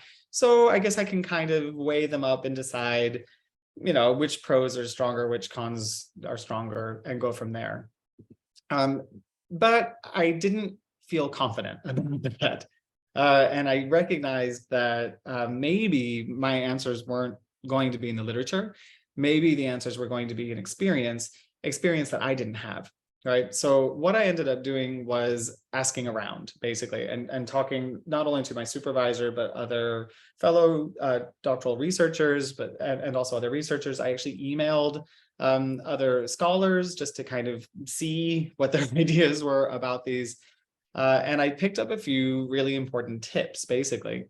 One that I didn't quite grasp at the time was around this idea of positivism, being objective and doing something like testing a hypothesis, that it was unrealistic in the kind of social research that I was talking about and that I wanted to do. And so the idea of establishing objectivity was really kind of out of the question, because what I was interested in exploring around identity was inherently social. So there was a real mismatch there, right? So that was something that was important for me in terms of understanding that paradigm. So another paradigm that suggested to me, which I ended up adopting and I still live with today, is social constructivism, with its focus on learning, but also this idea of social constructionism. And these ideas, are often conflated or merged or used interchangeably. But with this idea of social constructionism as a focus on creating perceived realities, that these options would be more honest and realistic for me with the kind of research that I was doing. And I did a bit of reading up about this and confirmed, and actually initially social constructionism was where I started before I drifted into social constructivism, simply with the idea that my focus was specifically on co-constructed knowledge and learning rather than on the creation of any realities. That I was less concerned about reality creation and more about the learning process. So from here, taking these ideas, I was able to return to the literature to look at what other people were doing. So obviously in second language writing research, Ken Hyland continues to be the most important or most prolific, I should say, scholar in this area.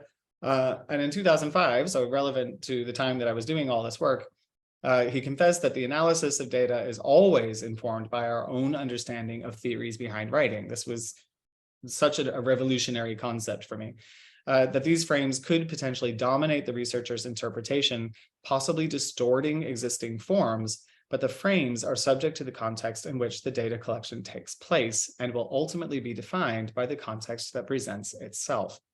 Now, this was really important for me. So this is not a quote. This was the way I understood what he was saying.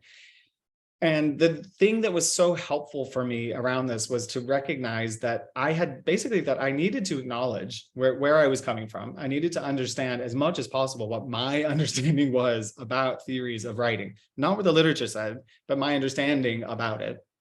And that understanding that I had about it was what was going to inform the way that I understood the data that I collected. I had to write all that down. I had to establish that. I had to create some clarity, and I had to be fairly convincing about it. One of the really great processes that I continue to emphasize as valuable for doctoral students is the stage that you go through fairly early, usually around the end of the first year, sometimes the end of the second year, of a kind of confirmation of status or kind of upgrade, right? So there's a lot of different terms that people use at different institutions, but basically a clarification of understanding and feasibility of project, right? So have you understood what it is you are doing, and can you show your competence as a researcher to be able to carry out this research? And so this was the process that I was going through around this time, is basically convincing people that this was a feasible research project and that I was capable of doing it. And that was only going to happen, once I was able to understand, okay, I'm basing all of my analysis of data and my answers to my research questions based on my own framing of understanding about what the theory says that informs all of this. It's not just here's what the theory says, it's here's my understanding of what the theory says because of my background, which is, right? So all of that became part of the research methodology, right? It's not just reflecting on my experiences as a researcher, it informed the methodological framework of what I was doing. From there, I actually then had a research project. I was actually able to make it make sense. And this was where those first papers, so my first papers were published 2005, 2006. So sort of once I really understood the concept of what it meant to go through these ideas. So yeah, with some helpful advice, I then was able to go dig a little bit deeper into some of this literature, and I saw a really helpful piece from John Flowerdew, which also came out in 2005, referring to the work of Berger and Luckman, which I had been familiar with, and I had based a lot of things around my understanding of the social aspects of the research I was doing on Berger and Luckman, but I was reading it completely differently at this stage. That this recognition should, by moving past positivism and adopting a constructionist theory, allow the positionality of the researcher to inform the research. And this was revolutionary for me, right? The idea that, oh, okay, so who I am as a researcher is the research. It's not just here's my perspective on it, or here are my reasons for looking at the research this way. This is the research. So I think it was that level of immersing myself into the whole research methodology that things started to come together. And I think this is right from the beginning. There was this recognition of the importance of being honest with our positions as researchers. yeah, not in a kind of confessional way, but just understanding that that's how others are going to be able to understand what we're doing with the research, and how research questions can be answered in this way. So all of that helped to form the foundation of the book, where we collected these different chapters from scholars who had overcome obstacles. We ended up organizing their experiences into these 5 sections, which was fortunate. We had these balanced sections that worked out well. The first section was on the planning stage of the research. So it addressed issues related to who to research, shifts in paradigms, as well as positionality, which was my chapter. At the data collection stage, we had contributions related to things like participant attrition and how to deal with the loss of participants, low response rates. So for those conducting questionnaires and survey research, it's common, but there were particular solutions that would help to overcome that, as well as other setbacks in the field, right? So watching how the field is developing as you're conducting your research, which happens over a series of years, over a period of several years, that big changes can occur and that you have to try to address those. The section in the middle was, weren't entirely sure exactly where to place it, because it wasn't really necessarily part of the process, but a kind of overarching concept. But we recognized that there were particular dilemmas depending on the participants in the study, where those participants would be recognized as vulnerable. So we had contributions related to working with children, to working with students, particularly in applied linguistics research. We're talking about students from different linguistic and cultural backgrounds, as well as refugees. The example I'm going to talk about a little bit later isn't in that list, but it's working with people with disabilities and illness. So lots of different lots of different considerations to make depending on the participants in the study. The next section was at the level of analyzing data. So you're really pretty far into the research at this point. You've already collected all your data, only for you to then come across the obstacles of things like data loss, data fit, or theory and research, and recognizing how some of those things don't fit anymore. And so the example I'm going to raise on that one comes from that concept of having to kind of re-theorize and reconceptualize based on the data, based on the analysis of the data, and recognizing that existing theories just didn't necessarily match with the data analysis that made the most sense to answer the research questions. And the last section was dedicated to reporting research. Lots of really interesting contributions in that section. Some of them related to things like controversial findings and how to present those in a way that's a way that people are willing to accept them, I suppose. Criticisms and dealing with those criticisms. I think particularly as novice researchers, recognizing that it's not necessarily just about learning to do research and doing really good research, but actually even, I don't know, in some ways, a bigger part of it, accepting criticisms of the research you do is such a big part of that process. And then publishing dilemmas, and that's the example I'm going to raise in a moment, which is around dealing with the criticisms from the likes of blind reviewers who are hiding behind, right, that anonymity to potentially be a little more critical or a bit harsher with their critiques and potentially less constructive. Okay, so in those different sections. So the first section on responding to obstacles during data collection, the example I can share with you, I should say, I'm shifting metaphors. So away from the cooking class, we're now going to be looking at tightropes and walking tightropes. In this example, you can see, right, you have one direction you can go in. You've connected the rope from one end to the other end, and you have this very, very narrow path that you can follow. And if you fall off of it, it's over, right?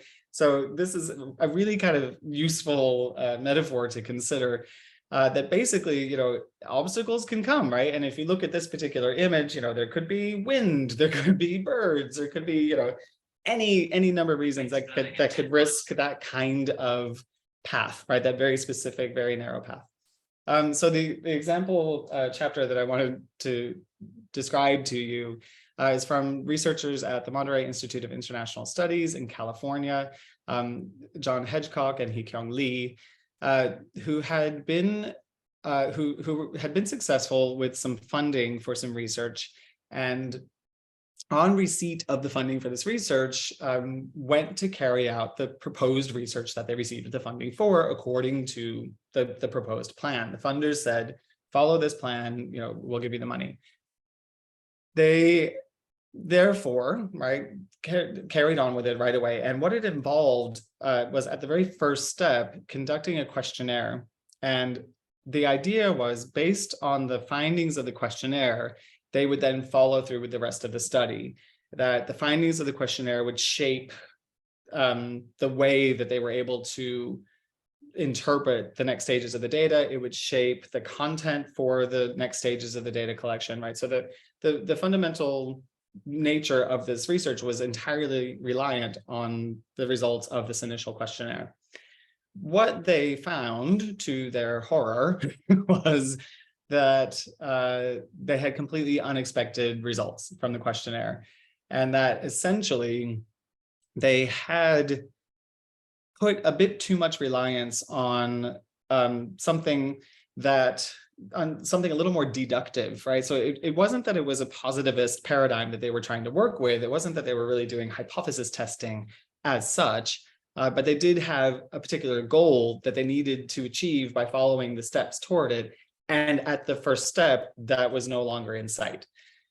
Basically, they had the option of contacting the funders and saying, you can have your money back because our research project failed, or kind of rethinking things.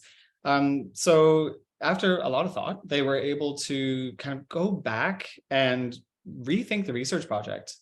What they ended up doing was basically redesigning the research to allow for the findings of the initial questionnaire to do what it was actually initially intended to do, right? To actually shape what they were doing in the study, but without having laid everything out already for the purposes of funding. So through permission from the funders, they redesigned the study based on those initial findings. It meant changing pretty much everything, including the research questions. That was a big process, but the reality was that wasn't something that they knew, that they didn't expect it to happen. There was an element where they had to create this proposal because that was what was required for funding, but that it didn't actually make sense for the study they were conducting. And so with that recognition, they learned as researchers, and these are very well established, these are professors, very well established scholars in the field, who just didn't see that coming, right? And we just don't always see that coming.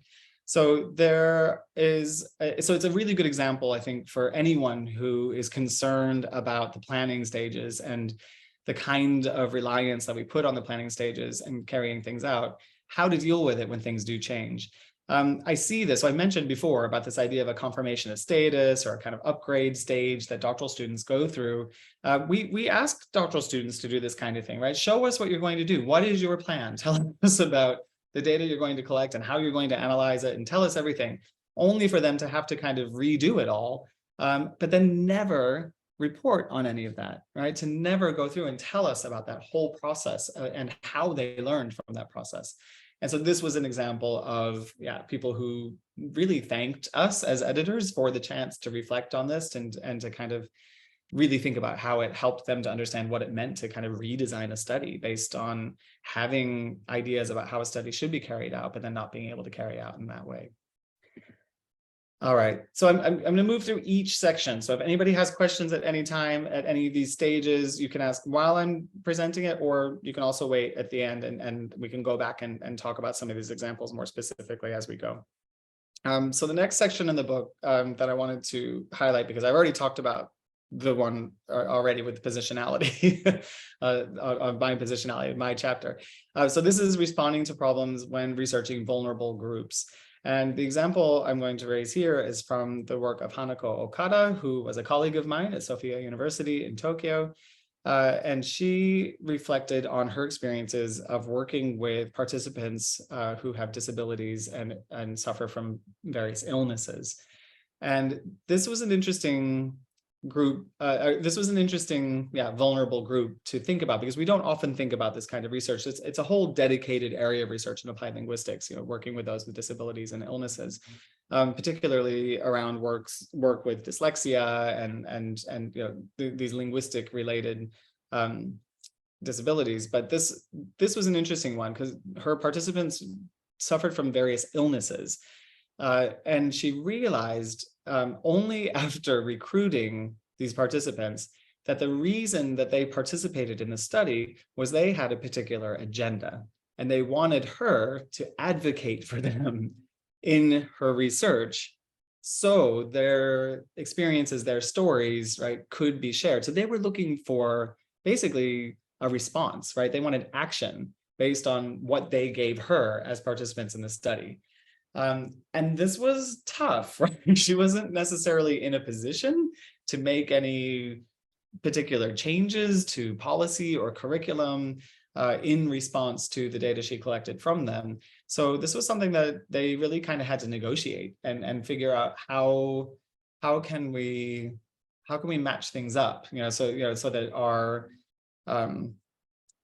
our motivations, can align, right? So how can I help you as a researcher in this way?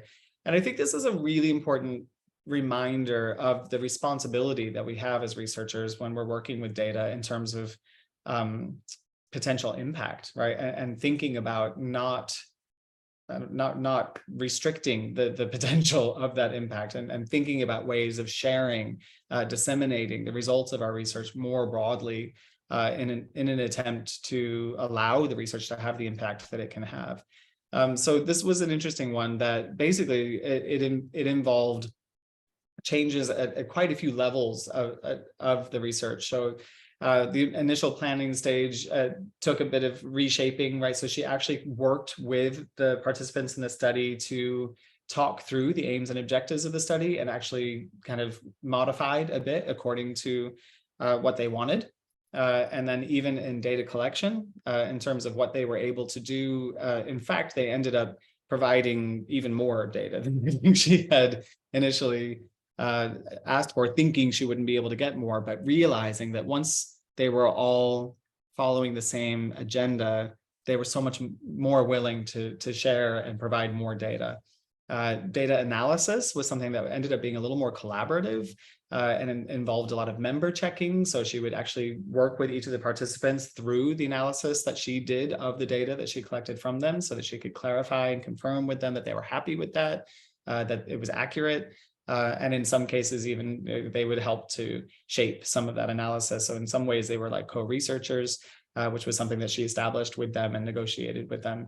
And then even at the reporting stage as well. So all of the levels, right, kind of took a new shape based on that kind of negotiation that she had with her participants. So I think it's, it's something about recognizing that we don't always know what to expect from our participants, and that there is a certain level of negotiation that is involved in working closely with participants. So in this case, this was case study design. So she was really looking at rich, in-depth, detailed information about each of her participants.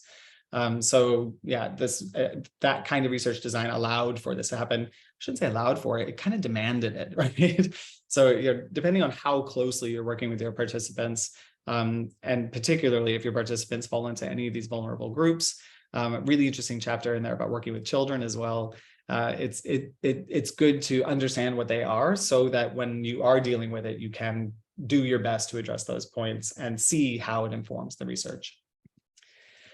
Okay, so responding to obstacles in data analysis. Yeah, my tightrope here has become completely impossible.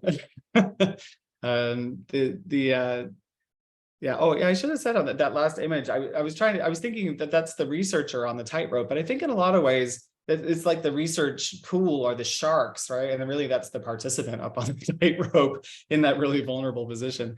But here we can see, right, a couple of researchers, or maybe this is the researcher on one side and the research field on the other side. But obviously a tightrope that is completely impossible to actually get across.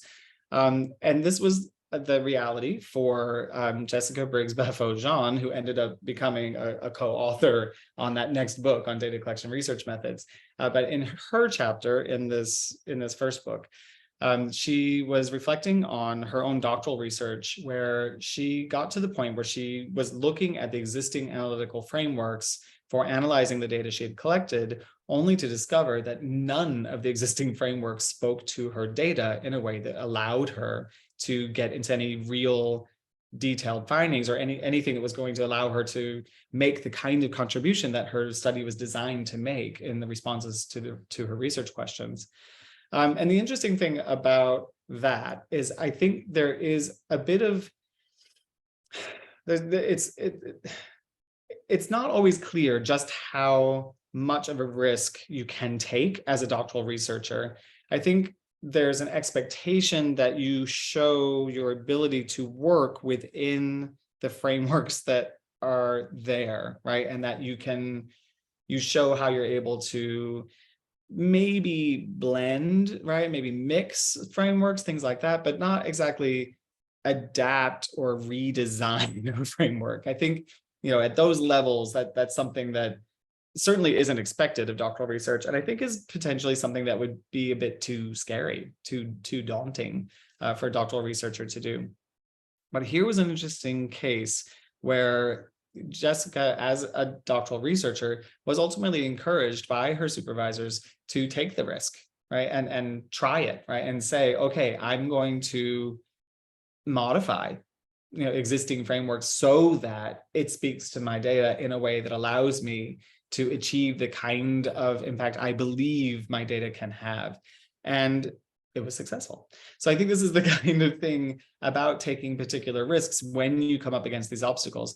Essentially, she could have, and I think a lot of people would have, just used a combination of different frameworks to try the best that you can to speak to the data in a particular way. But in this particular case, it was, no, I see where this could align well with this particular framework if the framework just did this, right? And it was about kind of making those changes to that framework to make that work. So a really interesting example, but one that I think is good to highlight in terms of the kinds of risks I think that we could be encouraging doctoral researchers to take.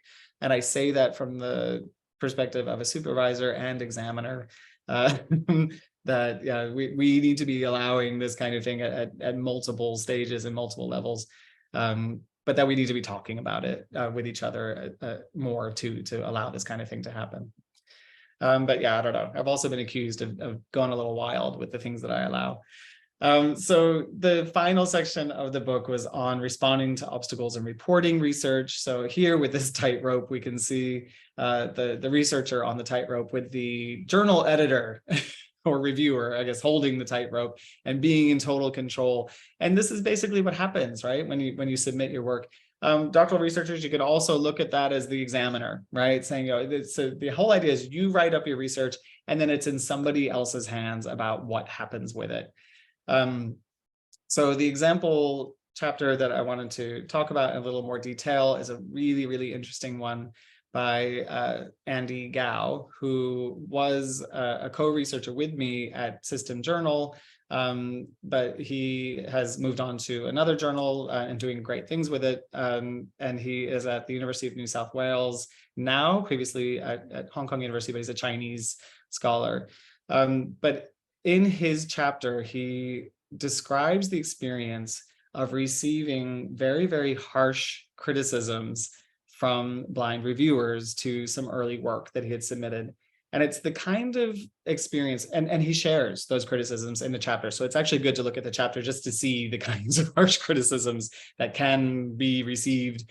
And it almost makes you question why the editor passed on such harsh reviewer comments when it's almost difficult to see where they're even constructive. But basically what Andy does in that chapter is describes how it's possible to really turn any kind of critique or criticism, no matter how harsh or how difficult it is to see how it might be constructive, into something constructive by just thinking about what it is that they're asking you to do. And by going through that process, I guess, with an open mind, right? So one of the things that he realized that he could consider doing. So basically, he added the constructive part to the criticism. Was that the criticism was that he'd analyzed the data wrong. So what he thought he could do is go back to the data and basically reanalyze it to see, well, how might this make sense if I understand what the reviewer is trying to say here, right? In what way could I present the data that the reviewer wouldn't be able to make that comment?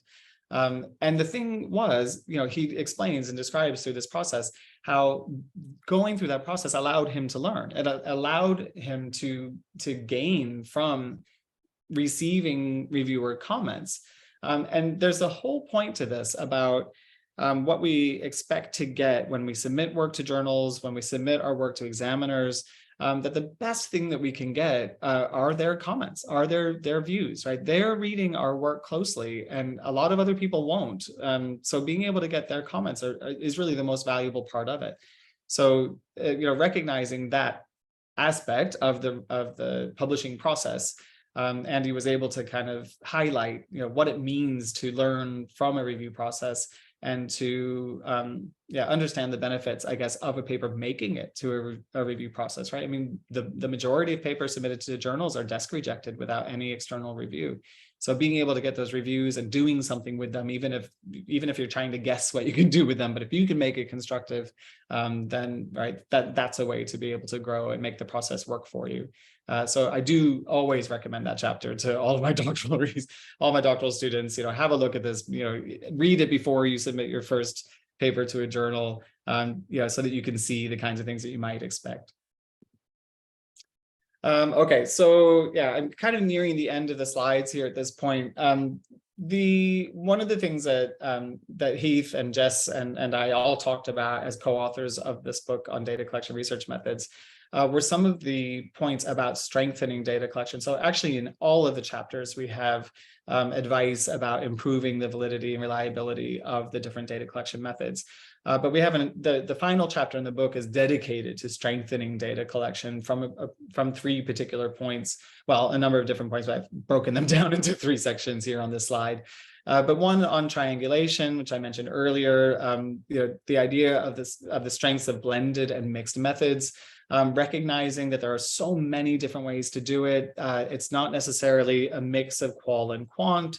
You can have triangulation simply by conducting interviews at different times, right? And there's just so many different ways of establishing triangulation, as long as it's recognized as that, if that's the intention, and if that's what you were able to do as a researcher.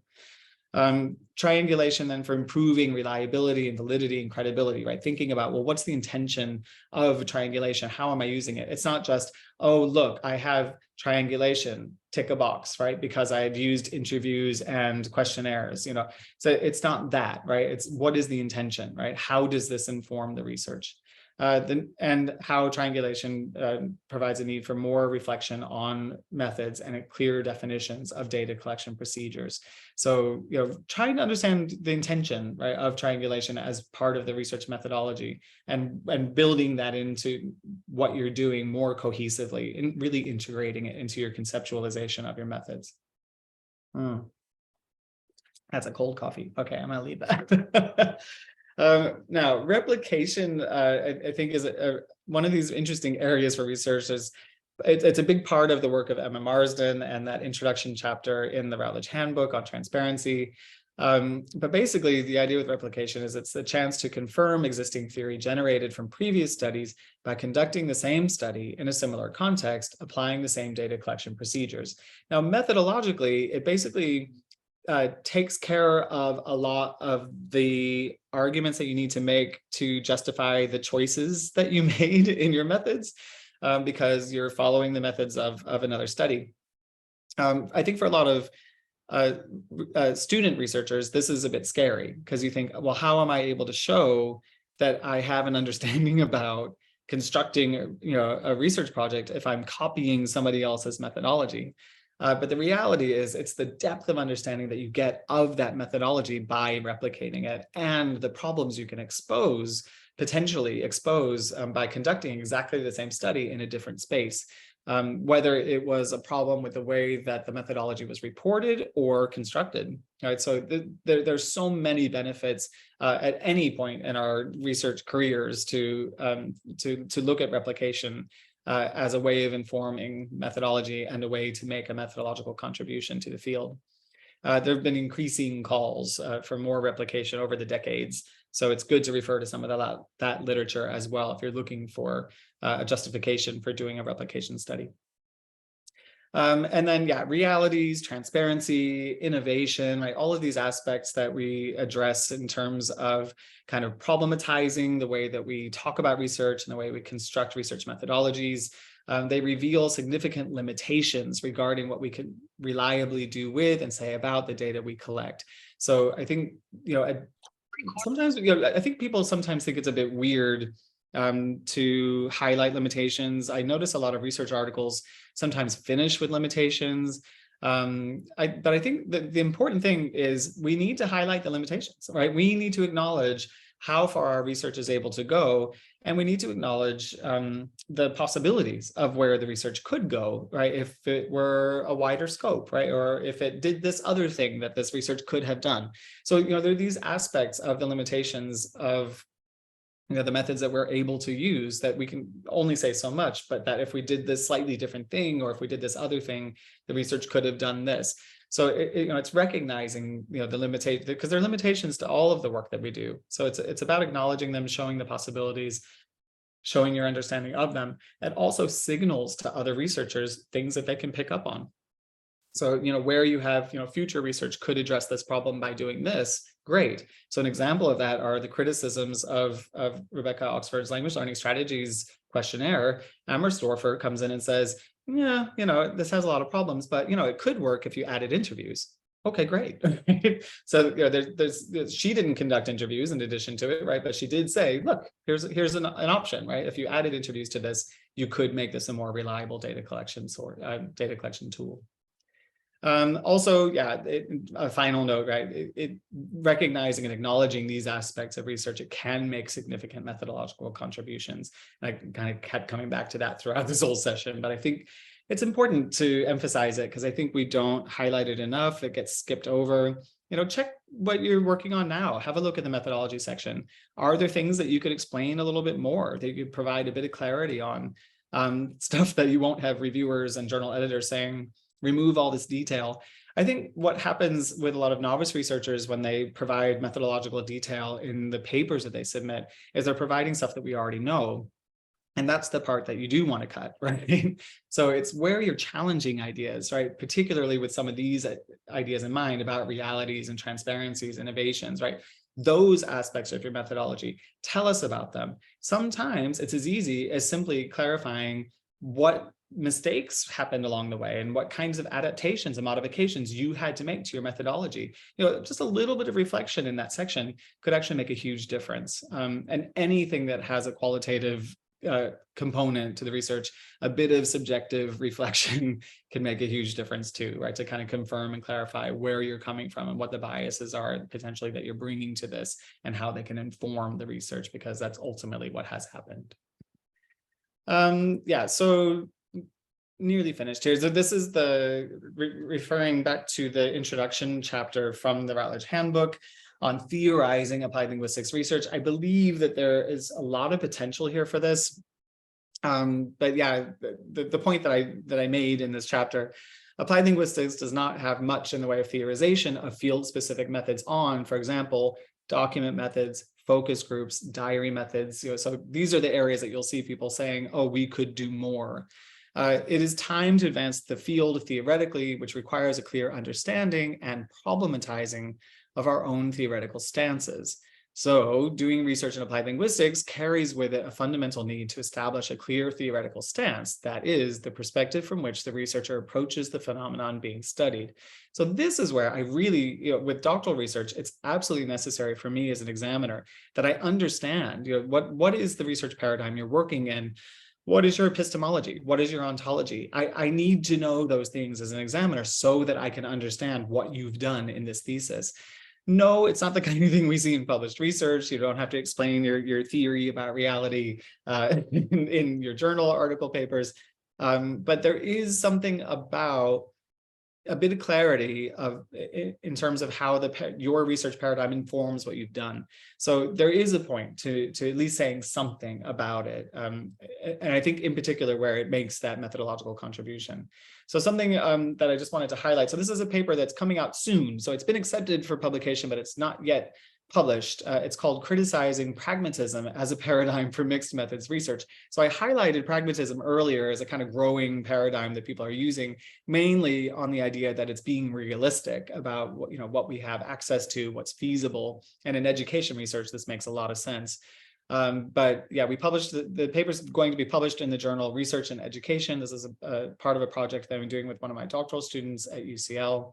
And basically, yeah, it's this point about not using a paradigm as an excuse for doing the work that you do methodologically, but using it to inform what you do methodologically. And this is where something like pragmatism ends up really not being informative in any way for the kinds of mixed methods research that's available to you in this kind of paradigm. So yeah, so have a look at that. It's in the journal Research and Education, coming out hopefully soon this year.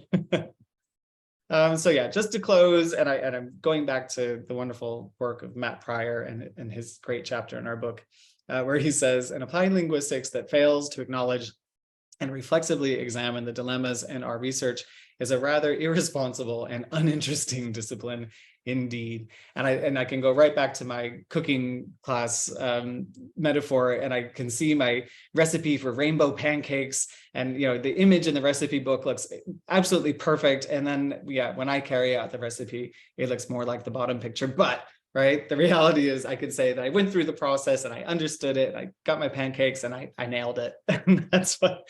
So even if it doesn't look the same, I went through it and I understood it. So thank you very much, everyone.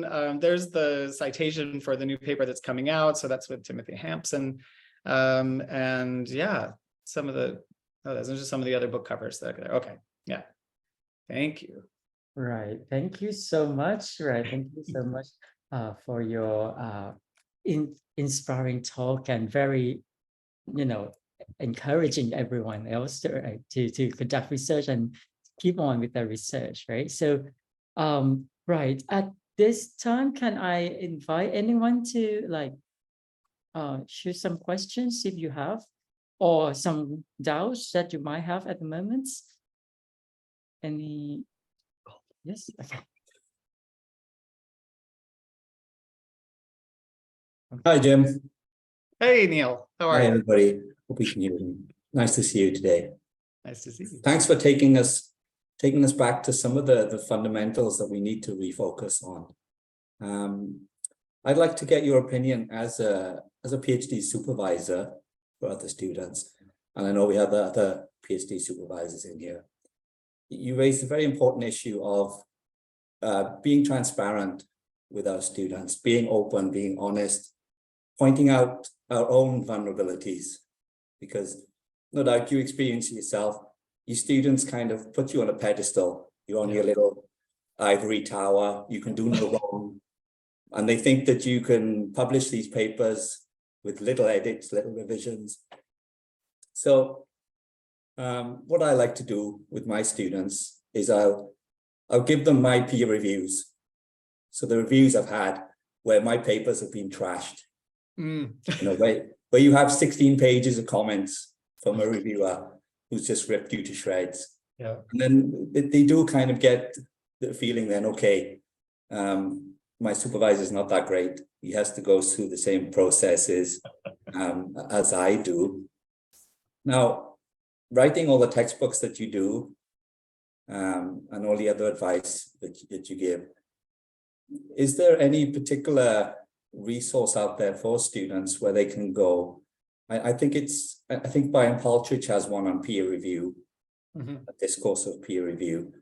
I've read it myself. I find it's a little bit complicated for my students.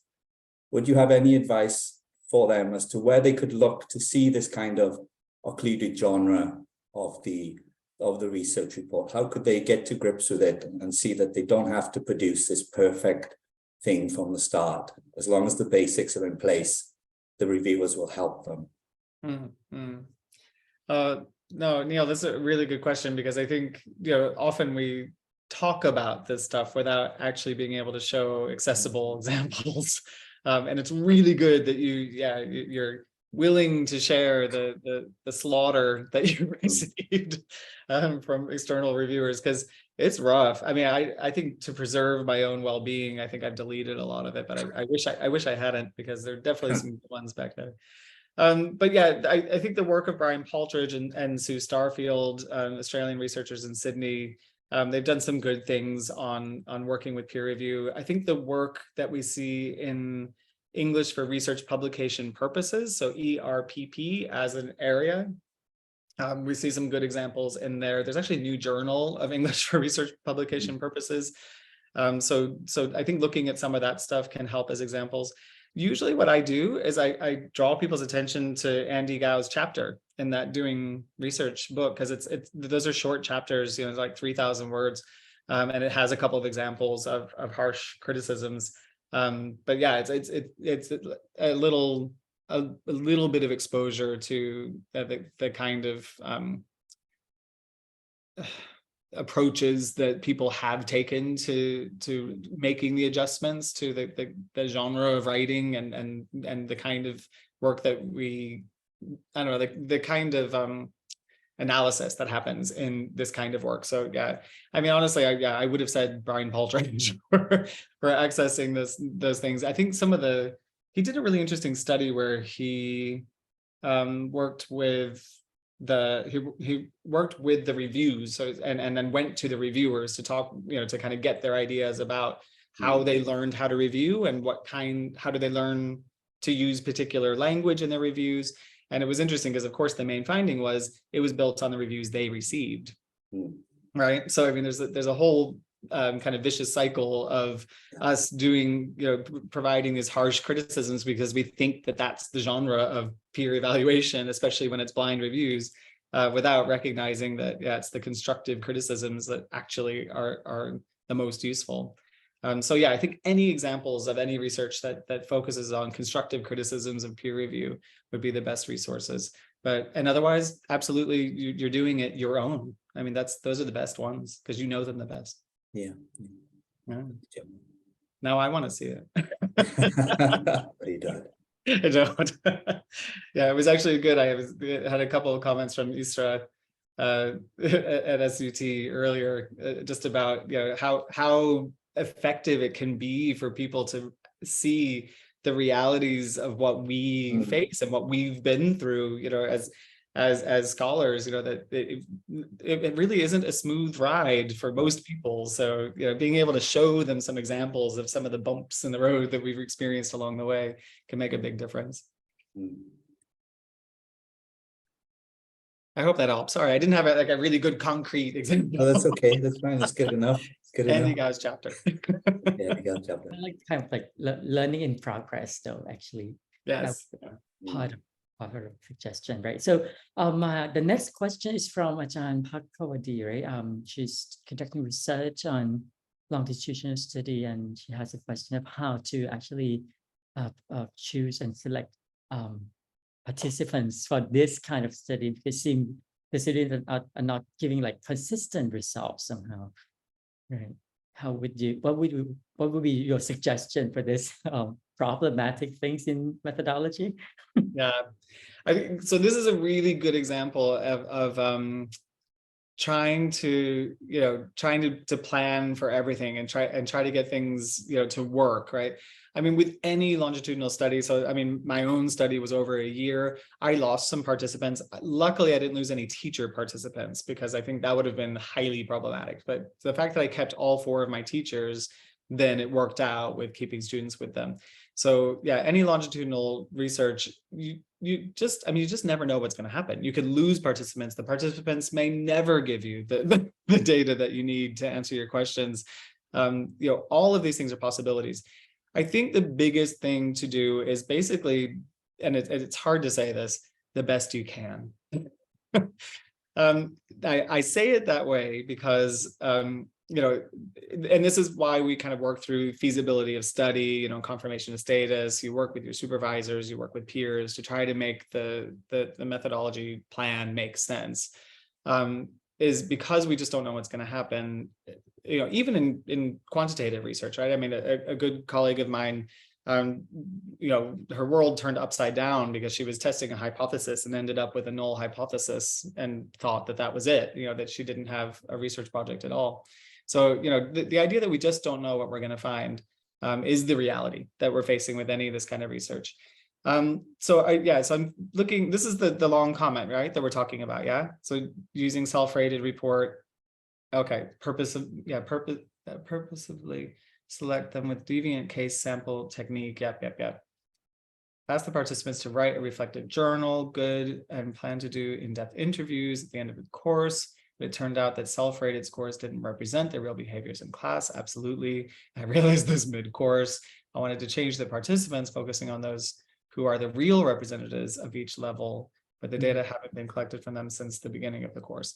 Yeah, so I think this is okay. I think this is fine. I mean, diary research is one of the areas that we're always emphasizing as a really valuable data collection source that we don't, or data collection tool that we don't use enough. So I'm happy to hear that you're using diaries. I think this is good. An inherent limitation of using diaries is that it's self-reported. And it's okay that, you know, that you discover, right, mid-course that, you know, through their self-reporting that you're not getting what you had expected in terms of covering those levels. I think this is the thing.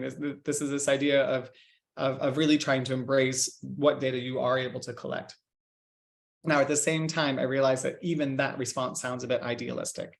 And the reality that you're dealing with is I have research questions that require me to have, right, these different levels, and I don't have data to represent those different levels. In this way, so no, it's like you say, right, I didn't collect data with them from the beginning, so you don't have that, and of course you can't turn back time. So what you can do is add another data collection method at this point, right, that, you know, that attempts to find and identify, right, these different levels so that you do have data from students at these different levels. But don't neglect the data that you collected from the diaries. You know, there's a big contribution there to having conducted that kind of research and what you were able to find from it. You can align that with the new data that you collect, even if the new data that you collect is just in the interviews, right? And that through the interviews, you're able to find, oh, you know, there are these levels, but it's with these other participants new participants who I didn't have doing the diaries. That's perfectly okay. And you just explain that through that process, because the truth is we just don't know what to expect. You might feel like, oh, you know, but I should blame myself because I shouldn't have chosen diary methods because they weren't going to be a reliable source because they rely on self-reported data and I shouldn't have done that. Don't think that way. The reality is anything could have happened in diary data collection methods because you've opened up the possibilities to the respondents to respond to, you know, to write down whatever, you know, they're thinking. And self-reported data, we work with a lot of that in applied linguistics research. So we know that you know, it has its flaws, it has its limitations, but we also know that in their own way, self-reported data are equally valuable. So I think it's just acknowledging all these points, being honest about all of them, and then recognizing that if the research questions aren't going to be answered without representation from all those different levels, then add that to this point to make sure that you are still able to answer the research questions. I hope that helps.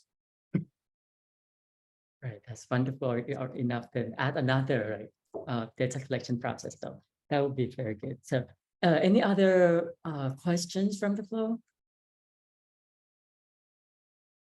No, yes, no. Okay. I'm reading through the thank yous. Thank you for the thank yous. Right. So as of this though, I think that's just like toward the end right now, right? Of the presentation of Dr. Jim McKinley. Very useful, very encouraging and inspiring. As I said before, there will be a lot of there are a lot of comments back at the back doors, and I love them all. So that's so much. Thanks so much for this.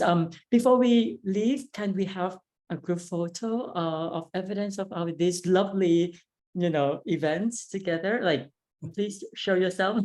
you yourself, and then you can have some photo shoot together, right? Okay, right. Yeah. Here they come. Hello. Hello. Oh, hello, everyone. This, Yeah. this is always a fun challenge for me with my master's students, getting them to turn their cameras on. And they've all discovered the avatar option. So I end up with a screen full of rabbits. It's not turning on at all. Okay. All right. One. Okay, ready? Okay, everyone. Yes. Right. 1, 2, 3. Please, one more time. 3, 2, 1. Okay. Thank you so much. Thank you so much. All the photos will be available on our Facebook. Okay, so you can fetch the photos, and also you can come back for Jim's presentation on our YouTube channel as well. Right. So at this moment, thank you so much, then, Jim, for your insightful, lovely, inspiring talk for today. you. And yeah, hope to see you around. Hope to see you around Bangkok. And thank you so much for this, and thank you everyone for being here and giving you support, big support for the PhD online seminar session here. Okay, thank you so much, everyone, and see you again. Good time to you for the rest of the day, and enjoy your lunch too. Bye bye, everyone. Thank you, and thank you, Jim, so much for this. Thank you. Thank you. Bye, everyone. Bye bye.